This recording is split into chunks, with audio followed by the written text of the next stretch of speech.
Hello everyone. Welcome to Mr. Midnight True Crime Stories. I am here to help you today. I know you use this video to fall asleep. Quick question for my fellow crime junkies. Where are you watching this from right now? Midnight scrolling in bed? Headphones in at the gym? Sneaking an episode during lunch break? Tell me where in the world you are and what device you're on. I love seeing how this community shows up. Don't forget to like the video and subscribe if you're ready for more chilling stories. Now settle in, because what is about to unfold is not a movie. It is not a thriller novel sitting on your nightstand. Every single detail in this story happened in real life, in real time, to real people. People who went to work, who cooked dinner, who kissed their children goodnight, and never imagined that somewhere in the darkest corner of the internet, someone had already paid for them to die. This story begins with an email. It arrives on an ordinary afternoon in late June of 2018. The subject line reads, simply, suicide or murder? That question mark at the end is doing a lot of work. It is not casual punctuation. It is a trembling hand on a door that, once opened, cannot be closed again. The email contains a link. When the link is clicked, it opens to a web page, a record, a transaction, a digital receipt for a life. It is a screenshot of a conversation between a person calling themselves Tunbib and a website that claims to be run by the Albanian Mafia.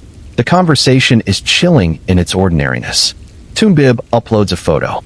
The photo is of a young man in a suit, the kind of photo you take for a yearbook, the kind of photo a mother keeps on her mantelpiece. The young man's name is Brian Njoric. He is 21 years old. He is a soldier in the United States Army. He is stationed at Fort Knox in Kentucky. And according to the messages on that webpage, someone has paid approximately $5,500 in Bitcoin to have him killed. The dates in the conversation are precise. Tunbib informs the website that Brian will only be at a specific location, an Airbnb address in Indiana, from June 1st through June 11th of 2018. 10 days. A 10-day window in which someone believed a hired killer would walk through a door and end Brian Njoric's life. On the morning of June 9th, 2018, Brian Njoric is found dead on a baseball field in Clarksville, Indiana. He is lying face down beneath the stairs of an announcer's box. The coroner determines quickly that he died of a self-inflicted gunshot wound. The gun had been stolen earlier that same day from a shooting range called American Shooters, located in the town's northwest. The case is closed within days. Police rule it a suicide. And that, officially, is the end of the story. Except it is not. Because someone knew where Brian would be. Someone knew the specific Airbnb he would stay at. Someone knew the precise dates of his visit to Indiana. And the money, $5,500 in Bitcoin, had already been sent. The hitman, of course, was never real. But the intent behind the order absolutely was. And the young man who was supposed to be alive on June 12th was not. His father, Samuel Njoric, would later say that the police never mentioned the assassination website to him when they spoke about his son's death. He would go on to raise uncomfortable questions about inconsistencies between the case report and the autopsy, about the fact that the fatal bullet was never recovered, about the disappearance of Brian's personal devices. Brian was, by all accounts, inseparable from his phone, his camera, his laptop. He was a small-time social media personality, building a YouTube and Instagram presence, the kind of young man who documented everything. And yet after his death, his computer, his camera, and both of his phones were never found. Then there was the life insurance policy. Brian Njoric had a $400,000 policy. Just 1 month before his death, he had changed the beneficiary. He removed his parents from the document and designated a female friend in their place. His father did not know this woman well. He did not know whether she had been traveling with Brian or had known about the trip to Indiana. The official verdict remained unchanged. Suicide. Case closed. But halfway around the world, in a small apartment in London, England, a man named Chris Montero was reading the very same email. And Chris Montero was not going to let it go. To understand what Chris Montero was doing that day, and why a man in London would receive an anonymous email about the death of a young soldier in Indiana, you have to understand the world that Chris Montero had spent years navigating. You have to go somewhere most people will never go. Not because they cannot, but because they do not know it exists, or because knowing it exists is enough to keep them away. You have to go to the dark web. Most people understand the internet as the thing they use every single day. They open a browser, They type in a search, they find what they are looking for. That version of the internet, the websites indexed by Google, the social media platforms, the shopping sites, the news, is sometimes called the surface web. It is visible. It is searchable. It is, for the most part, regulated. Beneath that surface web is something else. Technically, it is called the deep web, a vast collection of pages and databases that do not appear in standard search results. Your bank account information lives there. Medical records live there. Private government databases live there. None of that is sinister. It is simply information that is not meant to be publicly searchable. But within the deep web, there is a smaller, more deliberately hidden layer. It is called the dark web. To access it, a person needs a special browser called Tor, short for the Onion Router, which was originally developed by the United States Navy for secure communications. When someone uses Tor, their internet traffic is encrypted and bounced through a series of servers around the world before it reaches its destination, making it extraordinarily difficult to trace. Websites on the dark web have addresses that end in .onion rather than .com or .org, and they cannot be found through any regular search engine. They do not want to be found. They are built for people who do not want to be seen. The dark web is not entirely a den of criminality. Journalists in repressive countries use it. Whistleblowers use it. Political dissidents use it. But it is also the home of drug marketplaces, stolen financial data, illegal pornography, counterfeit documents, and, the subject of this story, murder-for-hire websites. The idea of hiring an assassin online sounds like the plot of a bad movie. Most reasonable people, upon hearing it, would assume it is either a joke or a myth. And that is precisely what Chris Montero believed when he first encountered such websites in 2015. He was working by day as a systems administrator for a mid-sized firm in London, managing IT security. But his nights were different. His nights belonged to a different version of himself, a white-hat hacker and independent cybercrime researcher who spent hours navigating the dark web, documenting its ecosystems, debunking its myths. He had 6 computer monitors in his flat. 6. On any given evening, he would be bathed in their glow, moving through dark web forums and marketplaces like a scientist moving through a laboratory, cataloging what he found. And what he found, over and over, was fake hitman websites. Sites that claimed to connect willing clients with professional killers in exchange for Bitcoin. Sites with names designed to sound dangerous and organized. Names that invoked criminal syndicates, ancient brotherhoods, underworld networks. Sites with menus of violence available for purchase. Broken English, stock photos of men in balaclavas, pricing structures that shifted constantly, excuse after excuse for why no job had yet been completed. Chris Montero recognized them immediately for what they were. Scams. Pure and simple. The dark web hitman for hire marketplace, he concluded, was a myth, a fantasy that certain desperate or deranged individuals had convinced themselves was real. In early 2016, he wrote a carefully sourced article for Rational Wiki, a site dedicated to debunking myths and pseudoscience, explaining in plain terms that all hitman for hire websites on the dark web were fraudulent. He laid out the evidence clearly. He was thorough. He was confident. He pressed publish. And then, a few days later, his article was vandalized. An anonymous user had edited the page. The edit was clumsy and grammatically awkward, but its message was unmistakable. It read, in paraphrase, that while other dark web hitman sites were indeed scams, there was one that was different. One that was real. One that had protections in place for clients, including an escrow system that held Bitcoin until the job was done. That site was called Basa Mafia. Chris Montero looked at the edit and felt something between irritation and curiosity. He traced the IP address of the edit to Romania. He deleted the vandalism. He clicked the link that had been left in the edit, and the rabbit hole opened beneath him. The Basa Mafia website looked, at first glance, like someone had tried to build a professional criminal enterprise on the dark web and mostly succeeded. It had a cleaner layout than most of the hitman scam sites Montero had encountered. There was branding, a dark, moody aesthetic that evoked organized crime, the kind of visual language borrowed from mafia movies and crime dramas. There was a messaging system, built in, that allowed clients to communicate directly with the site's administrators. There was a section where aspiring hitmen could register themselves, listing their skills, whether they could shoot with a pistol or a sniper rifle, whether they had military training, whether they were available in a particular city or region. There was even a front page that stated, with no apparent embarrassment whatsoever, "If you want to kill someone, or to beat the shit out of him, we are the right guys. We have professional hitmen available through the entire USA, Canada, and Europe, and you can hire a contract killer easily." Montero read through the site carefully. He looked at the photos, stock images, clearly pulled from Google searches, of shadowy figures in dark clothing. He read the copy, poor English, geographic errors, the kind of vague promises that never pinned down to anything specific. He checked the site's architecture and noted the inconsistencies. He concluded, quickly and with certainty, that this was exactly what the others were. A scam. A well-dressed scam, perhaps slightly more polished than the rest, but a scam nonetheless.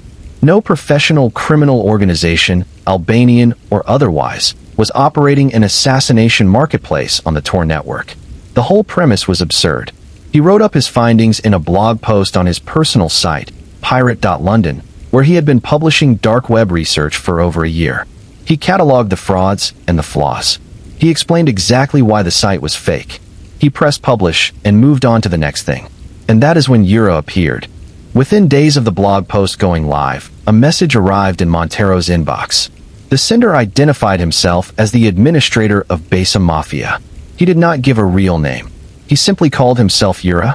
In his first message, Euro was not angry. He was something more calculated than angry. He was persuasive.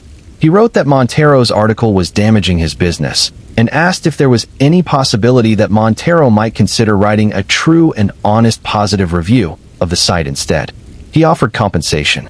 He offered money. He seemed genuinely puzzled that someone was not immediately open to being paid to reverse their position. Montero said no. There was nothing honest about saying a scam was real, and he was not about to put his name on a lie, regardless of the price. The exchange that followed was strange and prolonged. Euro kept coming back. He argued that the site was legitimate. He offered what he claimed was evidence. Montero picked every piece of that evidence apart. Euro countered. Montero countered back. They went back and forth for weeks, this odd, asymmetrical argument between a London-based IT researcher and an anonymous administrator of a dark web murder site. And somewhere in those exchanges, something shifted. Euro stopped asking nicely. A few weeks into the ongoing dispute, Euro sent a link. The link led to a YouTube video. Montero clicked it. On his screen, he watched as a hooded figure stood on a street at night, holding up a piece of paper. Written on the paper was Montero's blog domain, pirate.london. Then the camera panned to a car. The car was on fire. Fully engulfed, orange and black, heat rippling the air around it. The video was brief. It was silent apart from the crackling of flames. It was dedicated, in its own wordless way, to Chris Montero, a message as clear as any that has ever been sent between two people who have never met. Montero sat with that video for a while. He would later admit, frightened. He called a lawyer the next morning. He began documenting everything.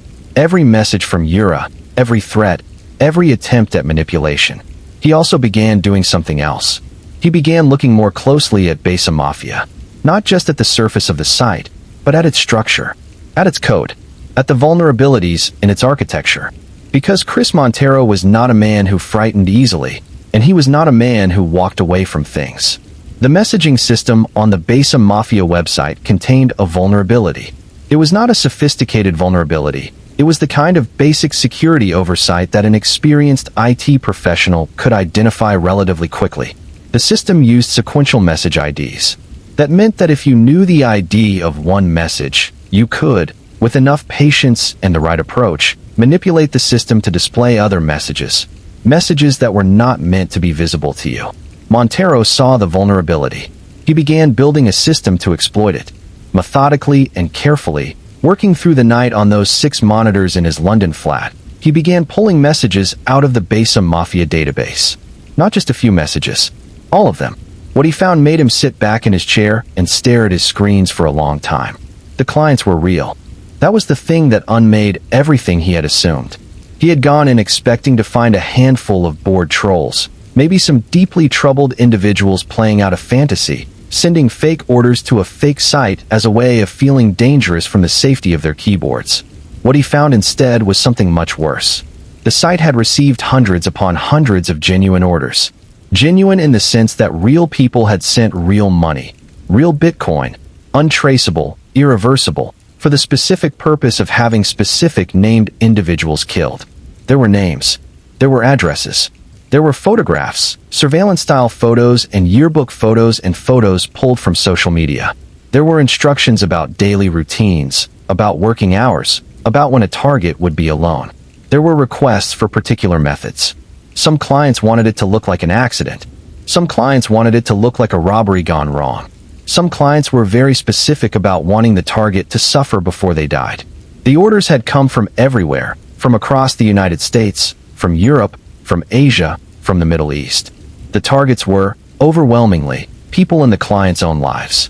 Spouses, partners, ex-lovers, business rivals, a neighbor in a long-running dispute, an employer who had fired someone, a colleague who had gotten the promotion someone else had wanted, ordinary grievances, the mundane accumulation of resentment and bitterness that sits inside most people but never becomes anything more than that, never becomes something you act on, something you pay for. And yet here, in this database that was not supposed to exist, were hundreds of people who had crossed that line. One message stood out in particular, not for its violence, but for its sheer pettiness. A man had paid several $1,000s in Bitcoin because he had lost money on a sports betting website and the customer service representative had failed to process his refund. He wanted that customer service representative, a complete stranger who had simply done their job poorly on one occasion, dead. Montero read that one twice. He read another order from a user who identified as being in New Jersey. The user wrote on May 7, 2016, that he needed a handgun with ammunition because he could not legally obtain one himself. He then mentioned, almost as an aside, that if a gun was unavailable, he was considering a hit order instead. The target, he wrote, was 14 years old. 14. He asked if that was an acceptable age. Yura had replied without hesitation. Yes, 14 was acceptable, and the price would be $18,500. The order had been placed. Nearly $19,000 in Bitcoin to have a 14-year-old child killed. Somewhere in New Jersey, that child was walking around with a price on their head and had no idea. Montero went quiet for a while after reading that one. He would later say that he thought he had grown numb to the material. He was wrong. He now had a decision to make. He had obtained this information illegally, a fact he was entirely aware of. He had hacked a website. The data was not his. Taking it to the police was complicated because the data had been obtained through methods that law enforcement in many jurisdictions would not be able to use in court. The UK's National Crime Agency had already made clear their reluctance to work with illegally obtained information. The FBI, to whom Montero had attempted to report several cases, had redirected him. He was a British citizen, and the jurisdictional lines kept getting in the way. But the names in the database were real. The addresses were real. The people listed as targets were going about their ordinary lives with no idea that someone they knew, a husband, a wife, a business partner, an ex, had already paid to have them murdered. What was Chris Montero supposed to do with that? There is a particular kind of loneliness that comes with knowing something that you cannot easily tell anyone. Montero had that loneliness in abundance now. He had been sitting with this database for weeks, reading through messages that ranged from the banal to the horrifying, and the weight of it was pressing down on him in ways he had not anticipated. He had started this as an intellectual exercise, a researcher debunking a scam, a white hat hacker poking at a fraudulent website. He had not signed up to be the only person standing between hundreds of potential victims and the people who wanted them dead. But here he was. He reached out to a partner in his investigations, a cybersecurity professional he knew only by their online alias, Judge Judy.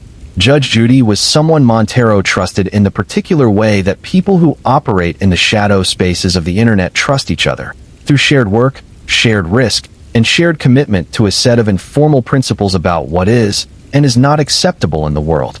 Together, Montero and Judge Judy developed a plan. They would not just extract the data from the Basa Mafia site. They would take the site down entirely. They would break it. They would walk through its front door, disable its systems, and leave something in its place. A message, a declaration, a statement that would be impossible to miss. The hack itself was meticulous. Montero and Judge Judy worked through the site's vulnerabilities, not just the messaging system, but deeper into the infrastructure. They moved carefully, leaving as few traces as possible, pulling as much data as they could before the kill switch. When it was done, the Basa Mafia website was replaced with a single message. The message informed anyone who visited the site that it was over. It stated, bluntly, that no one had ever actually been killed through Basa Mafia. It was over. The site was gone. For about 24 hours, Montero felt something that might have been satisfaction. Then Ura built a new site. It went up almost immediately, a rebranded version of the same operation, with a different name, different design, same system. Ura had not missed a beat. He had expected the takedown, or something like it, and had prepared accordingly. The new site accepted new orders. New clients arrived. The kill list started filling up again. Montero looked at his screens and understood, with a clarity that settled in his chest like a stone, that this was not going to be a single battle. This was going to be a war. A slow, grinding, largely invisible war between one man in a London flat and a faceless operator who called himself Ura and who seemed, by all evidence, to be completely unbothered by the concept of consequences. And Ura was clever. He kept rebranding. Sicilian Hitmen, Azerbaijani Eagles, Camorra Hitmen, Crime Bay, Cosa Nostra. Each time one iteration was damaged or disrupted, a new one appeared. Each new site had the same architecture underneath, same basic messaging system, same approach, same broken English from someone who was clearly not Italian or Albanian or Sicilian, but was committed to the performance regardless. And each new site began collecting new clients almost immediately, because the demand, it turned out, was not going anywhere. People kept arriving. People kept handing over their Bitcoin. People kept uploading photographs and addresses and schedules and instructions about how they wanted someone to die. Montero kept watching. He kept building automated systems to scrape and document the orders. He set up Google alerts for every name on the kill list, so that if anything happened to any of those people, a news story, a death notice, a police report, he would know about it. He was trying to be a system. He was trying to compensate, with technology and vigilance, for the absence of any formal institution willing to do what he was doing. In the meantime, Ura had not forgotten about him. The campaign against Chris Montero escalated steadily through 2016 and into 2017. Ura, or someone working for him, began hiring people to build a false internet reputation for Montero. Blog posts appeared, sloppily written, anonymously published, claiming that Chris Montero was not a researcher exposing Basa Mafia. He was, according to these posts, actually the one running Basa Mafia. He was the administrator. He was the one collecting money for murder. The posts were crude, but not entirely without strategic thought. They were built to appear in search results when someone Googled Montero's name. They were designed to muddy the waters so thoroughly that any legitimate report Montero made to law enforcement would be viewed with suspicion. If a police officer Googled this researcher and found a dozen pages claiming he was himself a criminal operator, how seriously would they take his tips? Ura also hired someone in India, a freelance internet marketer named Santosh Sharma, to run the SEO and advertising operation for the murder sites. Sharma, who would later be located and questioned by CBS News journalists, claimed to have had no idea what he was actually promoting.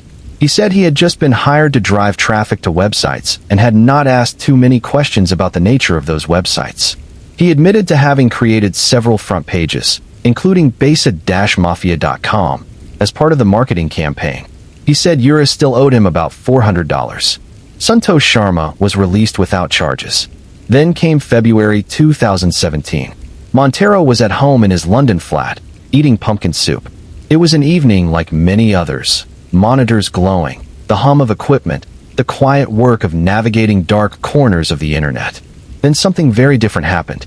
A battering ram hit his front door. The door came off its hinges. Armed police officers came through. They grabbed Montero, handcuffed him, and placed him face down on the floor of his own apartment.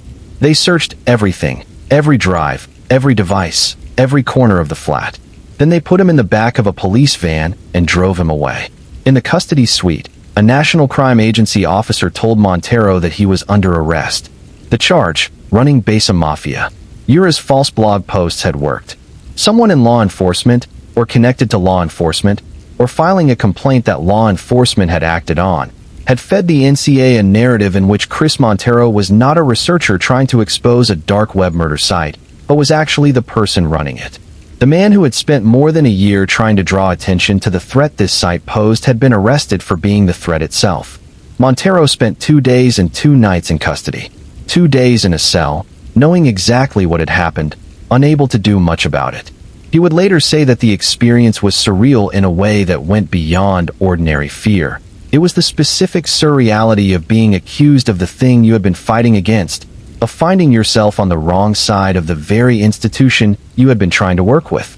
Eventually, the NCA looked more carefully at the evidence, or the lack of it. They compared what they had with what Montero had been publishing publicly for over a year. They released him. No charges were filed.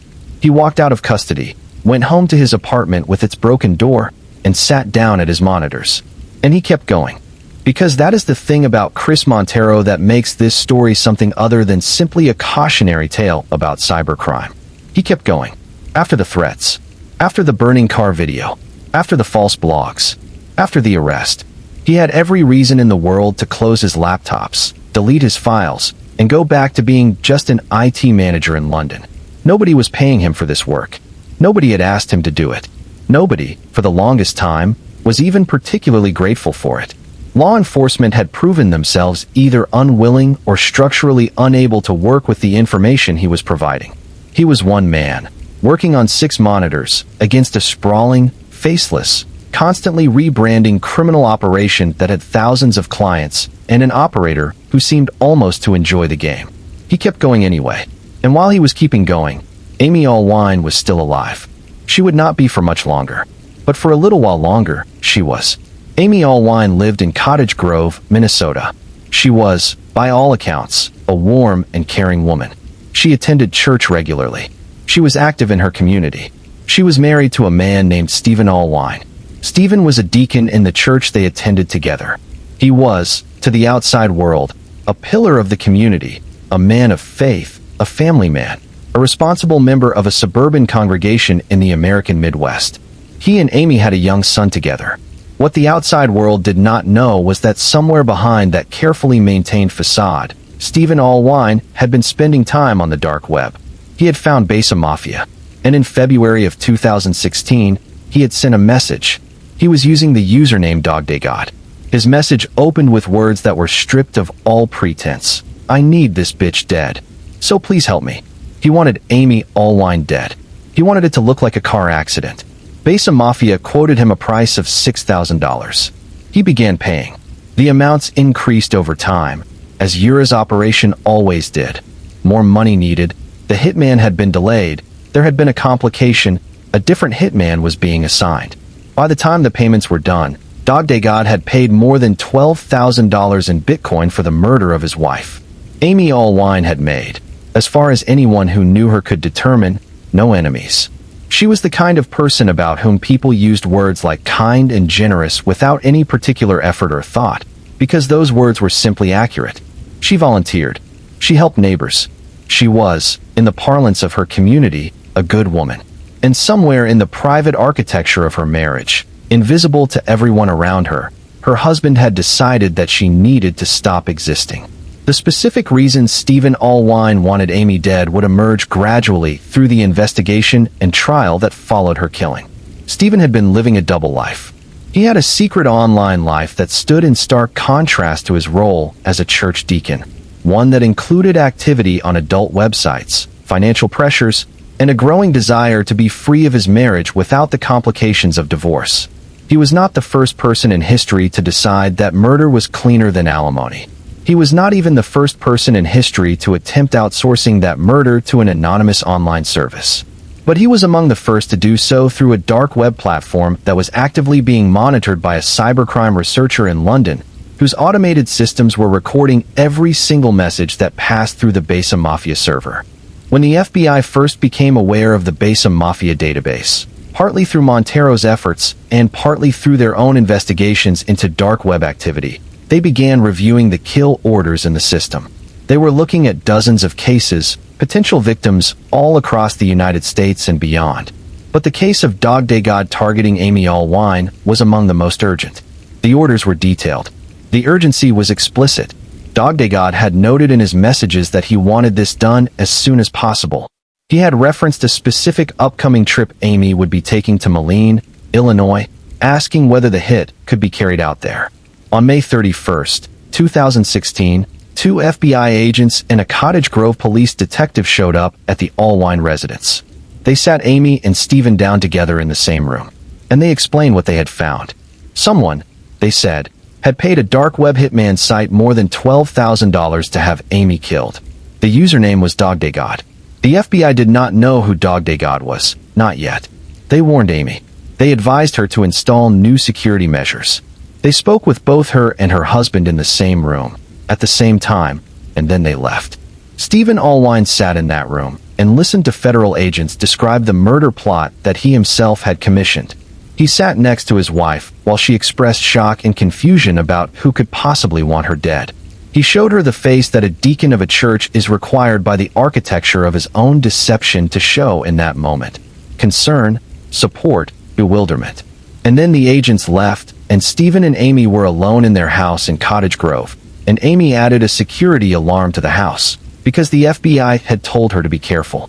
In the weeks that followed, Amy received anonymous emails encouraging her to commit suicide. One of them read, "Commit suicide. If you do not, then you will slowly see things taken away from you, and each time you will know that you could have stopped it, which will eat you apart from the inside." Amy did not know who was sending them. The email address was anonymous. She was living with the knowledge that someone wanted her dead, dealing with the psychological weight of that knowledge, while the person sending those emails was sleeping in the same bed. Stephen Allwine had understood, by this point, that Basa Mafia was not going to deliver what he had paid for. The site had already been exposed and partially shut down by Montero's hacks. The FBI's visit had made clear that the transaction was compromised. He needed a different approach. He went back to the dark web, this time to a marketplace called Dream Market, and he searched for scopolamine. It is a drug with legitimate medical uses, but a disturbing parallel history. In large doses, it disorients a person completely, robbing them of the ability to form clear memories or exercise free will. It is odorless. It is tasteless. It dissolves in liquid. On the street, it is sometimes called devil's breath. Stephen Allwine ordered it and waited for it to arrive. The next month, Stephen bought a handgun through legal channels. On November 13th, 2016, Amy Allwine was not feeling well. She had been complaining throughout the day of feeling faint and dizzy. At some point during that day, she had searched the internet for vertigo, Wikipedia, presumably trying to understand what was happening to her body. The scopolamine was doing what Stephen had intended it to do, disorienting her, making her vulnerable, making her unsuspecting. Late that night, Stephen Allwine shot his wife in the head. He staged the scene to look like a suicide.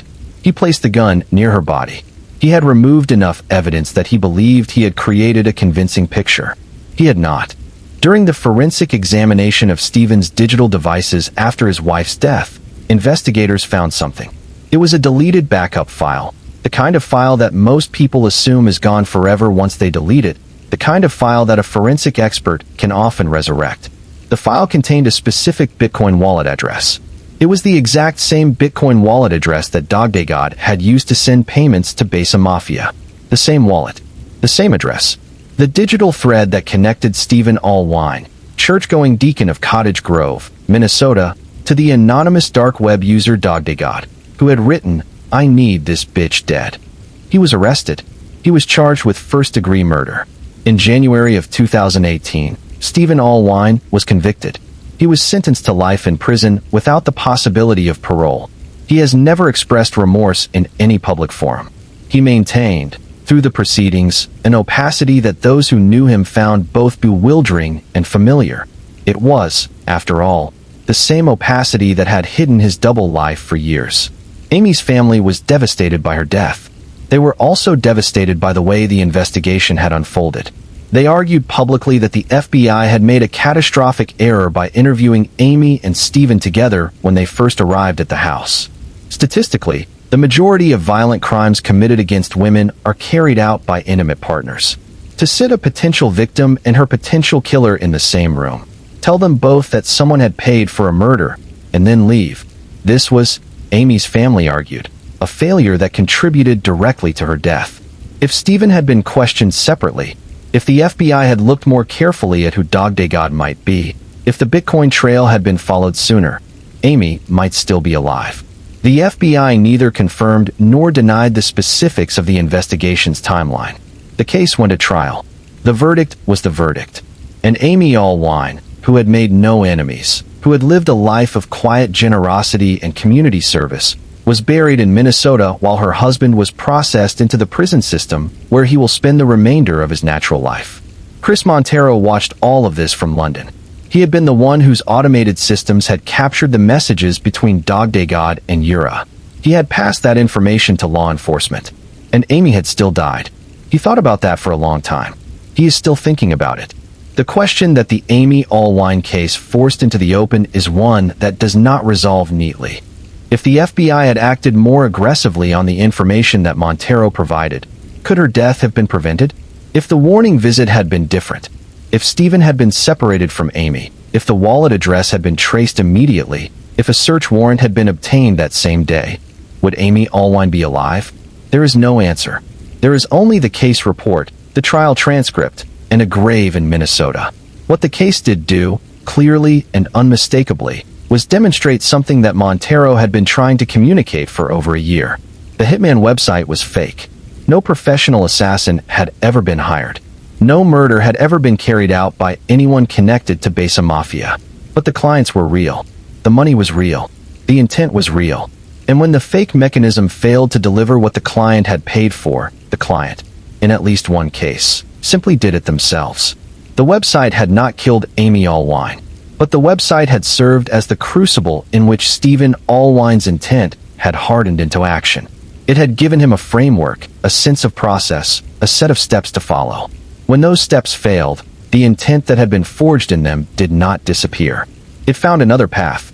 If you've passed the barrier of having paid money to get someone killed, Montero told a journalist, you are mentally committed to doing that. That was the thing. That was the terrible, unglamorous truth at the center of all of this. The website was fake, but it did not create fake killers. It found real ones. The Allwine case had cracked something open, not just in terms of the legal consequences for Stephen, but in terms of how the world at large began to understand what Basa Mafia actually was. Before Amy died, the story had been largely contained to cybercrime circles. The people following it were researchers, dark web enthusiasts, a handful of journalists who covered digital crime. After Amy died, the story became something else. It became a murder case with a dark web component, the kind of story that gets covered by local news, and then national news, and then ends up in the files of federal prosecutors who start looking at it from a different angle. The FBI, which had previously handled the dark web element of the Allwine case with what Amy's family characterized as insufficient urgency, now had a concrete murder conviction that had been facilitated, at least in part, by activity on Basa Mafia. That changed the calculus. It made the kill list not just a theoretical concern, but a documented criminal record. And it gave prosecutors a legal framework for treating an order placed on a dark web scam site as a genuine criminal act. Because if someone paid money with the genuine intent to have another person killed, the fact that the hitman was fictional did not eliminate the criminality of the intent. This was a legal gray area that law enforcement had been sitting with uncomfortably.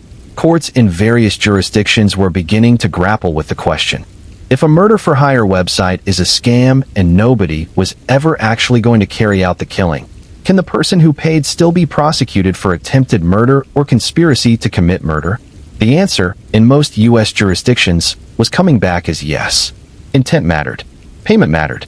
The act of uploading a photograph, submitting an address, and transferring Bitcoin for the explicit purpose of arranging someone's death was, in the eyes of an increasing number of prosecutors, a crime, regardless of whether any killer existed on the other end. That meant that the kill list was not just a moral emergency. It was a prosecutorial opportunity. Montero had been sitting on this list for over a year, trying to get someone, anyone, to take it seriously. Now, finally, people were beginning to take it seriously. But the machinery of law enforcement is slow. It moves through jurisdictions and warrants and evidentiary standards and interagency communications. While that machinery was slowly warming up, Ura was moving fast. He always moved fast. By 2017, the operation that had started as Basa Mafia had already cycled through several rebrands and was operating under new names. The architecture was the same. The administrator was the same. The broken English was the same. But the name was different, and that difference was often enough to confuse investigators who were tracking the original site rather than the pattern beneath it. New clients poured in every week. New names appeared on the kill list. New photographs were uploaded. New addresses were submitted. Montero maintained his automated monitoring systems through all of it. He set up alerts for every name on the list.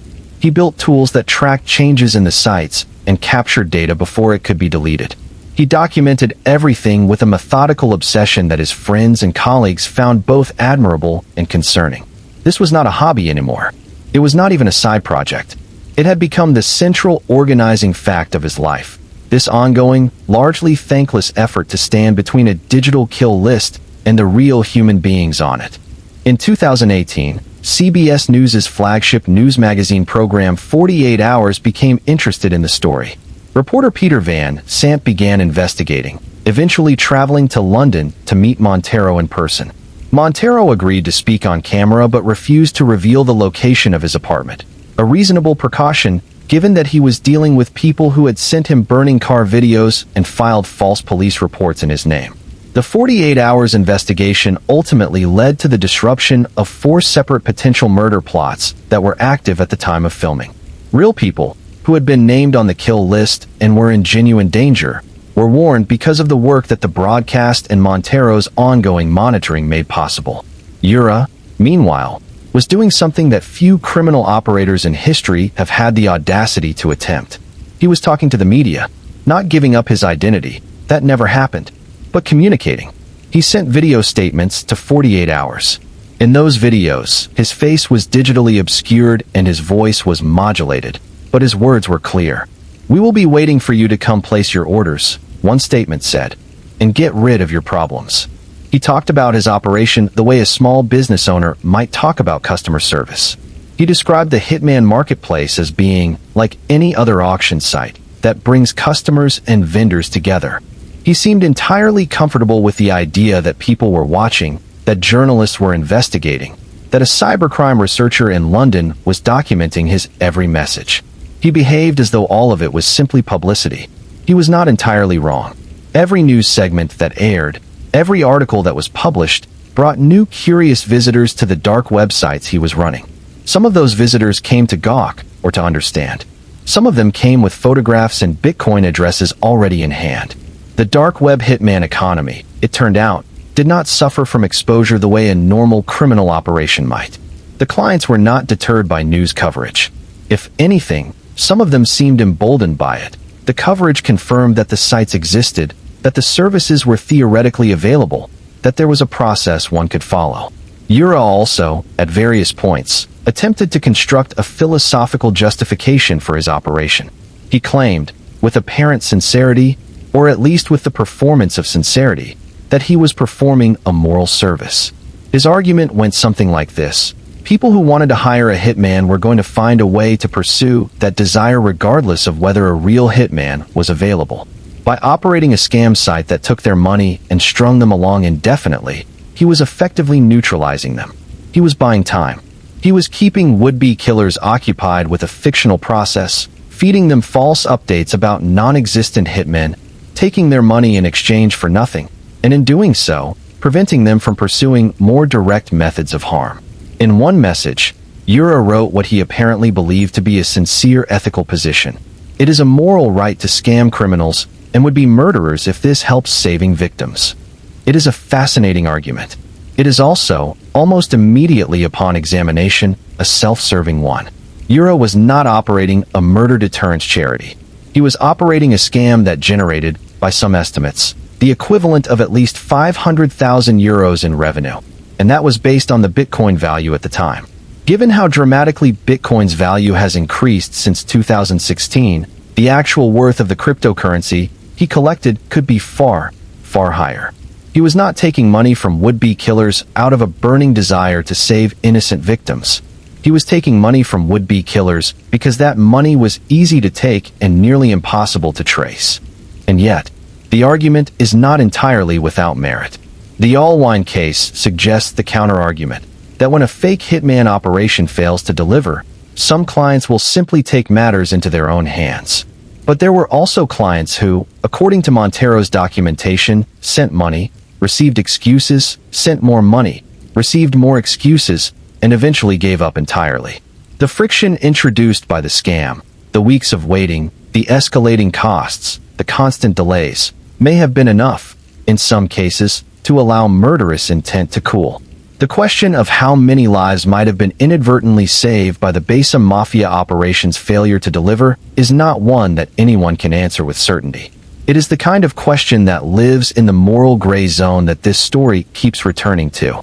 What is certain is that Amy Allwine is dead, and that in Brian and George's case, someone had paid for his death, and he ended up dead within the specified window, in the specific location that had been submitted to a hitman website, and the case was closed as a suicide, and the questions that his father kept raising were never fully answered, and the fatal bullet was never found. Those are the certain things, and they are enough to keep Chris Montero at his monitors, building his alerts, documenting his lists, even after everything that has been done to him. The website was fake, but it kept finding real things anyway. There is something about the inside of a kill list that is genuinely difficult to communicate to someone who has never seen one. Not because the language is especially sophisticated, it is not. Uris sites were not visited by eloquent people. The messages, by and large, were written in plain, functional prose by people who had decided to commit a serious crime and simply wanted to get on with it. What makes the list genuinely disturbing is not any individual message. It is the cumulative weight of so many ordinary grievances turned lethal.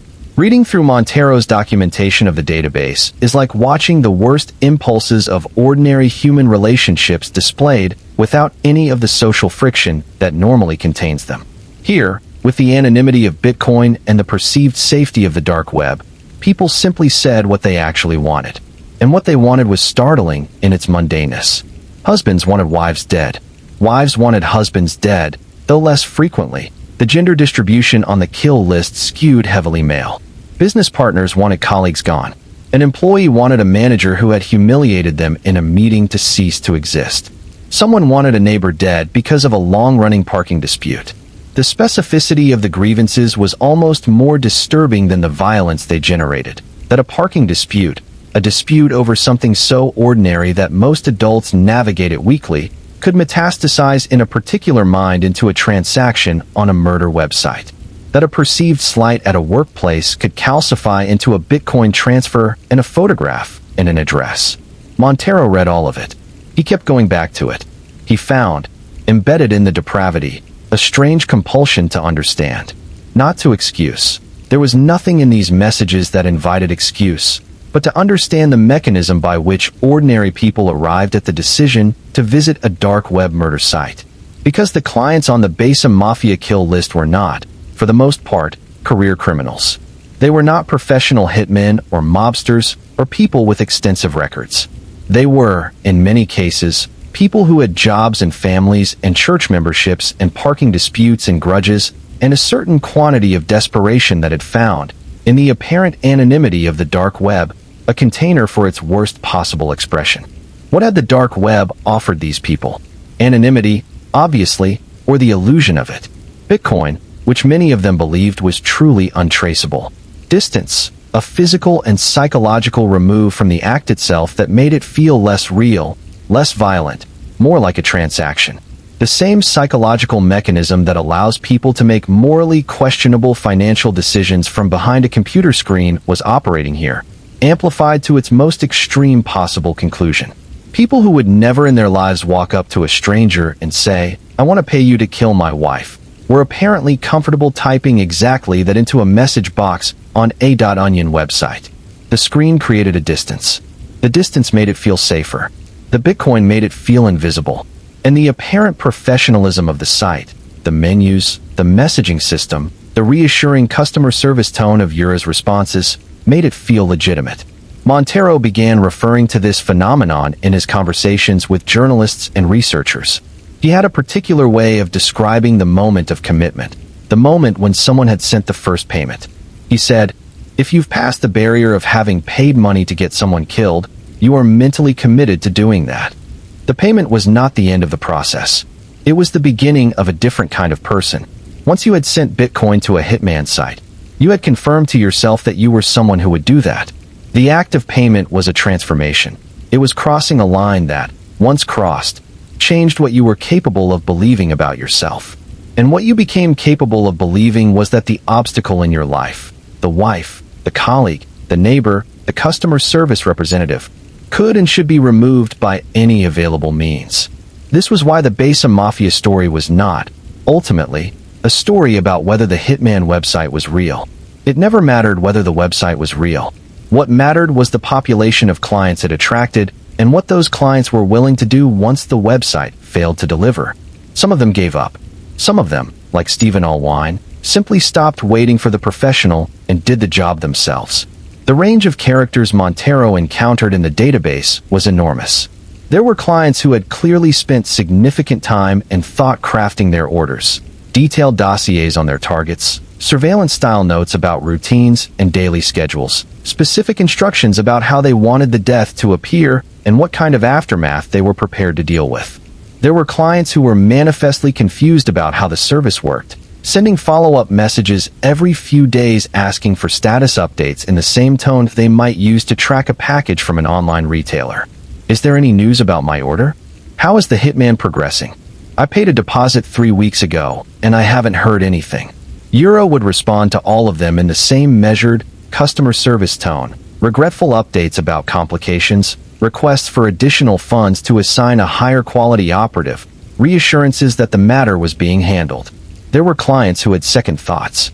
Messages that began with a confident order and ended, days or weeks later, with a request to cancel. Euro would process these cancellations with apparent good grace, while quietly noting in other messages that refunds were not actually going to be issued. There were clients who threatened Euro, an almost surreal inversion of the dynamic, in which someone who had paid a murder site to kill someone was now threatening the murder site's administrator with violence if they did not deliver. I want a refund, or I'll report you to the police. Nobody ever stopped to notice the problem with that particular threat. And then there were the cases that Montero flagged as highest priority, the ones where the client seemed most committed, most financially invested, most operationally specific. The cases where every detail suggested that if the website failed to deliver, the client was going to find another way. He passed those cases to law enforcement whenever he could find a channel willing to receive them. Sometimes law enforcement acted. More often, the jurisdictional complexity, the fact that the client might be in one country, the target in another, the server in a third, and Montero himself in a fourth, ground the process to a halt before anyone could be warned. It was in this context that the Alexis Stern case emerged.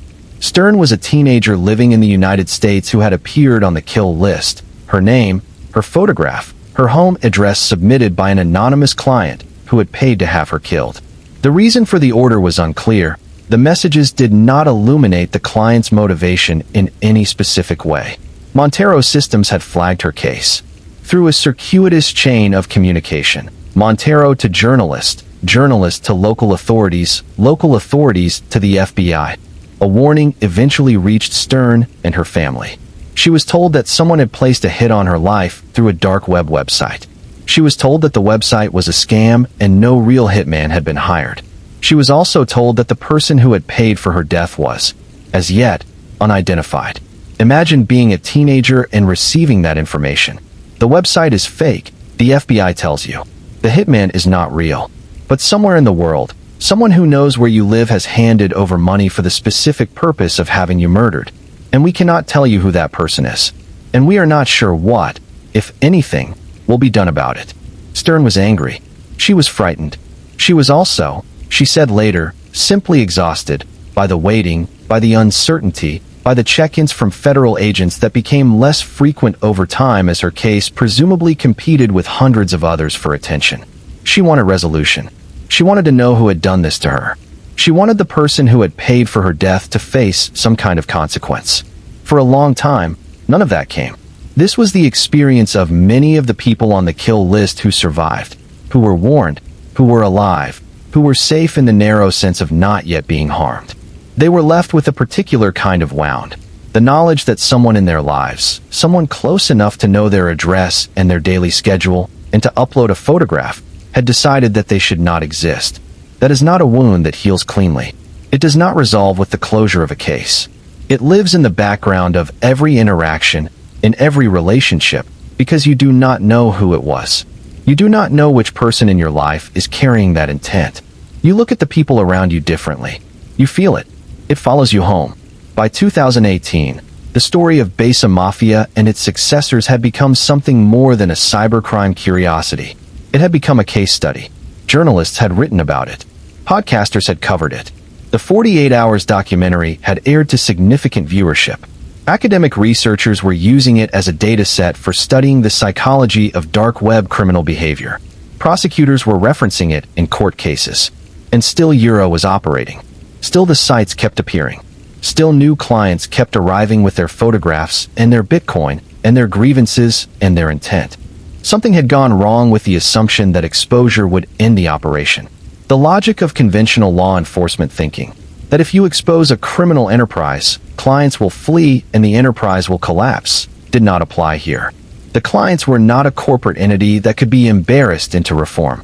They were individuals, mostly acting in isolation from each other, who had arrived at the same dark corner of the internet independently and for their own reasons.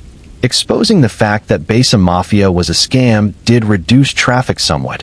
After each news cycle, the volume of new orders would dip, but it never stopped entirely, and the rebranded successors quickly rebuilt the client base. The name would change, the story would reset, and someone who had read about Basa Mafia being a scam would find the new site under a different name and decide that surely this one was different. Montero, watching all of this, began to develop a specific and troubling theory. He believed, and the data supported this belief, that there were people on the kill list who represented imminent dangers. People who had paid large sums, who had been strung along for months, who had grown increasingly frustrated and increasingly specific in their requests. People who, by the pattern of their communications, were moving from the hiring a hitman mental framework toward the doing it myself mental framework. He could not always predict exactly when that transition would happen, or who would make it, but he could see it happening in the shape of the messages, the escalation of urgency, the shift in tone from transactional to desperate. He kept flagging these cases. He kept sending them to whoever would listen. And he kept setting up alerts for every name on the list, so that if something happened, he would know. In the spring of 2016, before Amy Allwine died, before Brian George died, before the 48 Hours documentary, before the Romanian arrests, something happened that illustrates the daily reality of Montero's work with particular clarity. He received a message from a user that he later tracked and documented as one of the more alarming cases in the database. The user, using the alias Blackjack85, had placed a hit order and was becoming increasingly frustrated with the lack of progress. The messages had escalated over weeks. Blackjack85 was writing longer and longer communications, more emotional, more urgent. In one message, he described in explicit detail how he wanted the target to suffer before dying. Ura had responded in his usual measured tone. Regrettable delays, complications with the assigned operative, an offer of an upgraded service for additional payment. Blackjack85 had paid more money. Nothing had happened. He had paid again. Still nothing. There is something genuinely strange about reading those messages. Strange because the target of Blackjack85's order was a real person, somewhere, whose name appeared in the database alongside a photograph and an address. That person was living their life without any awareness that someone they knew had paid, repeatedly, for their death. And strange because Blackjack85 himself was clearly in some kind of psychological crisis.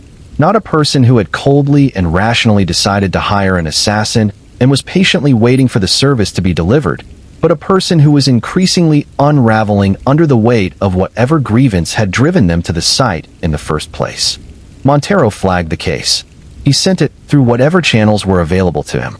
What happened to Blackjack85? Whether they were ever identified, whether the target was ever warned, whether the frustration eventually tipped into direct action, is not publicly known.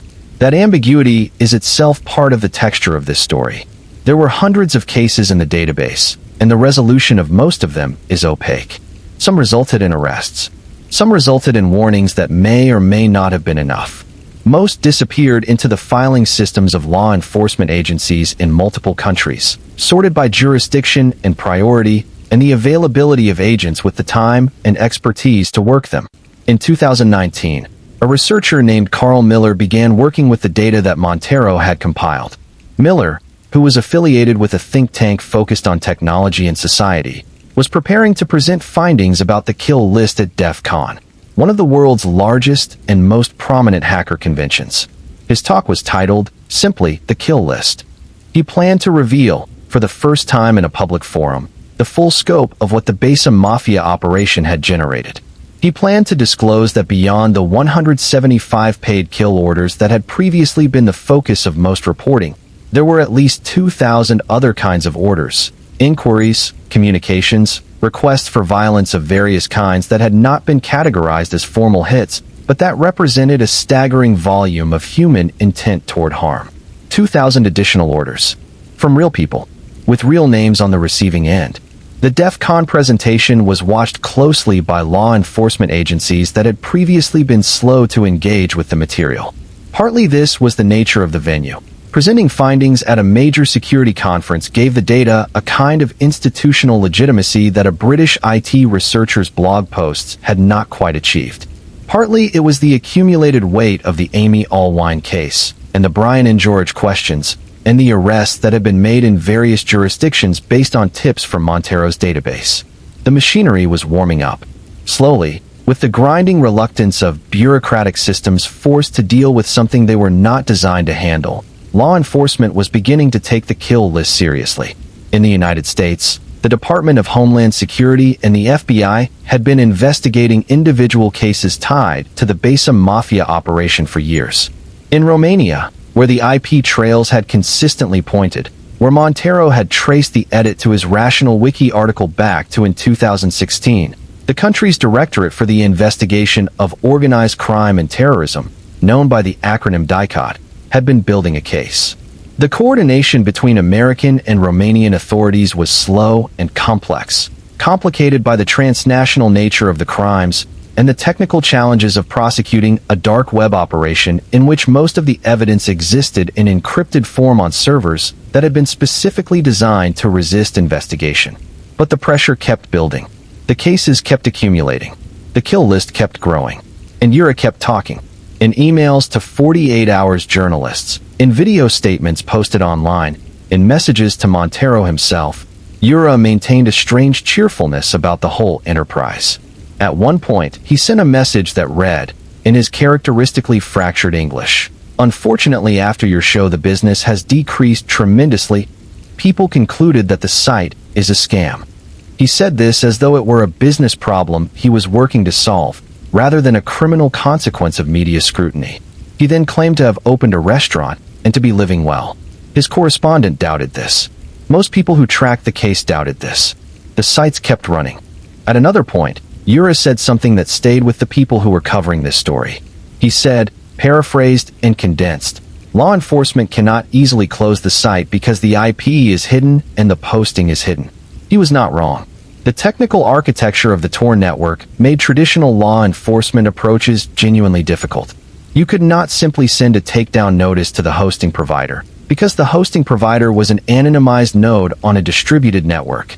You could not subpoena records from the payment processor, because the payment processor was Bitcoin and Bitcoin was, at the transactional level, pseudonymous.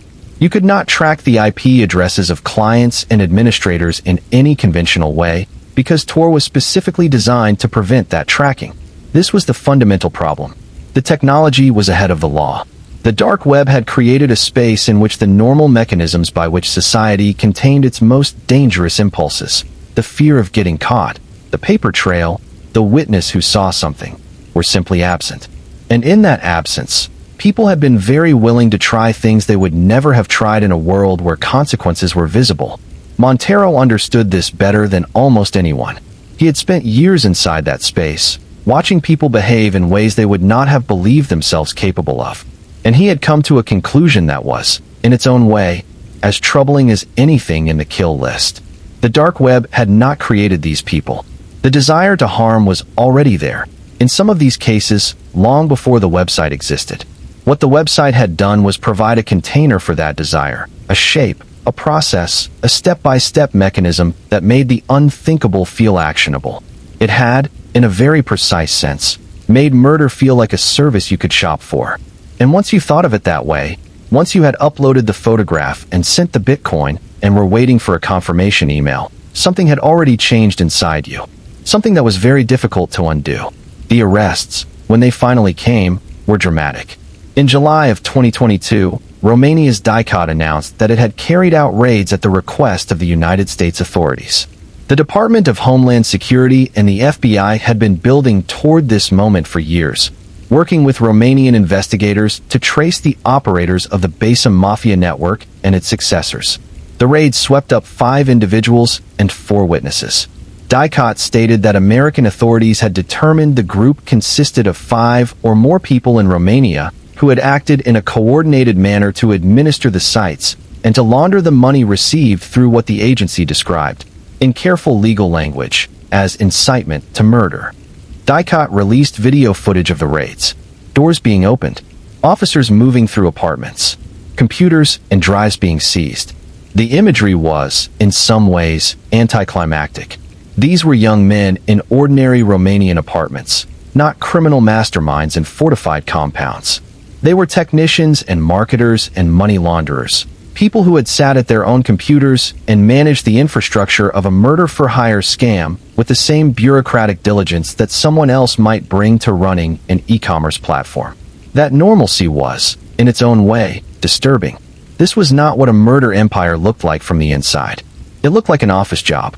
The damages from the operation were estimated at around 500,000 euros.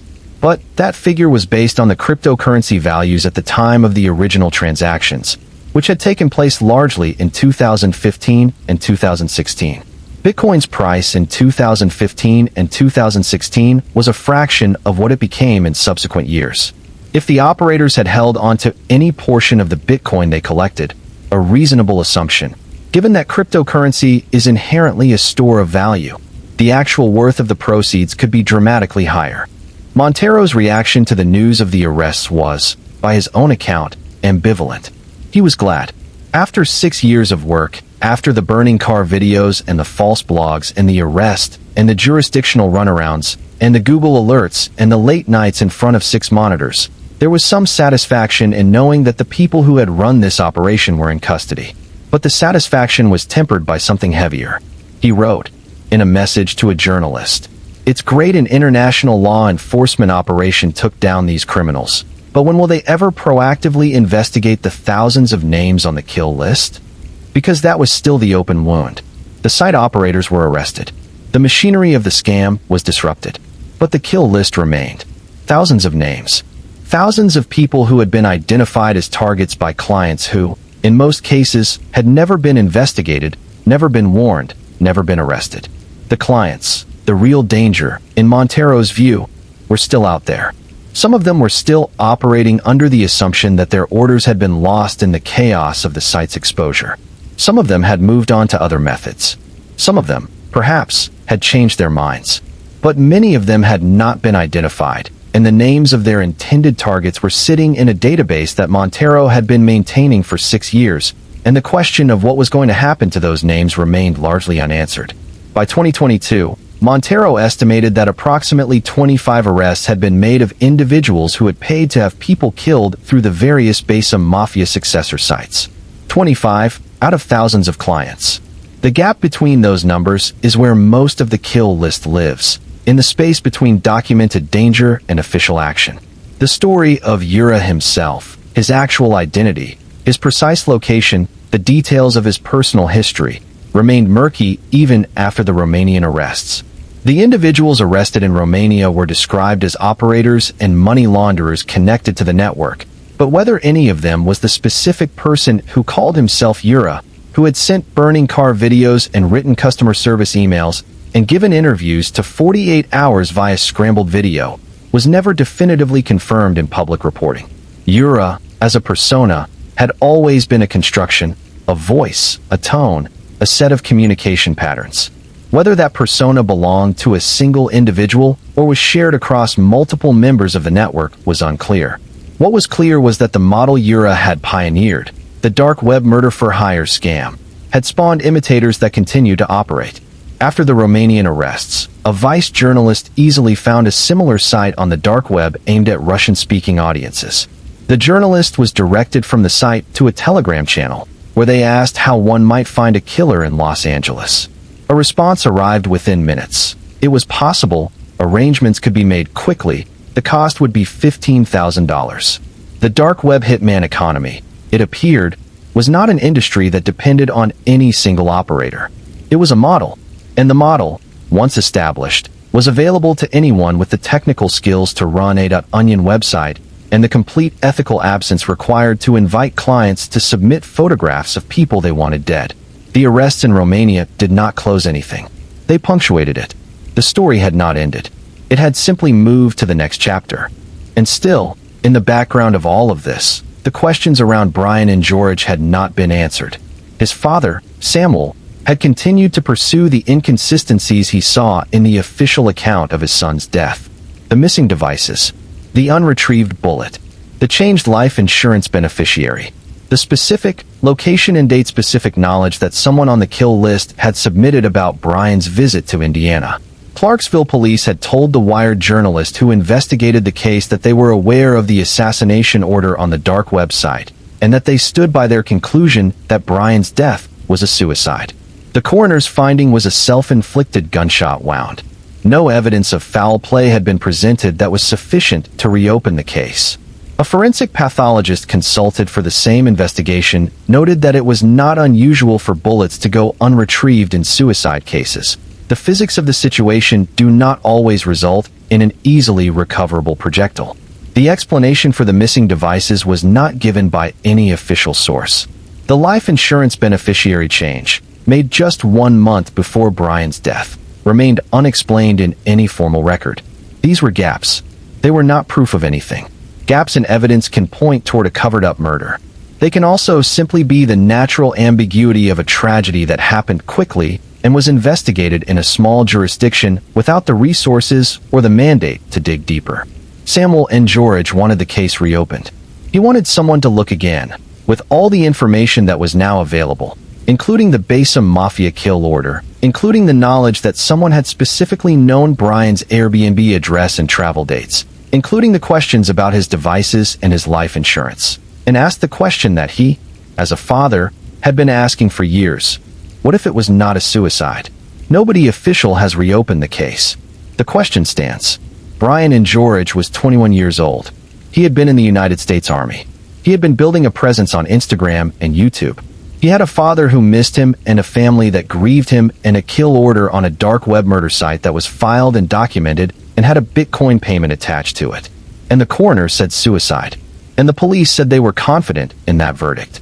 And the databases that Montero had been maintaining since 2016 had his name in them, under a kill order placed by a user called Toonbib, with an Indiana Airbnb address and a 10-day window. These are the facts.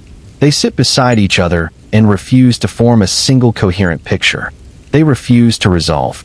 And that refusal, the persistence of the question, the unanswered quality of it, is itself a kind of answer to the larger story this case tells. The dark web hitman economy was a scam. Nobody was ever going to be killed by a Basa Mafia operative.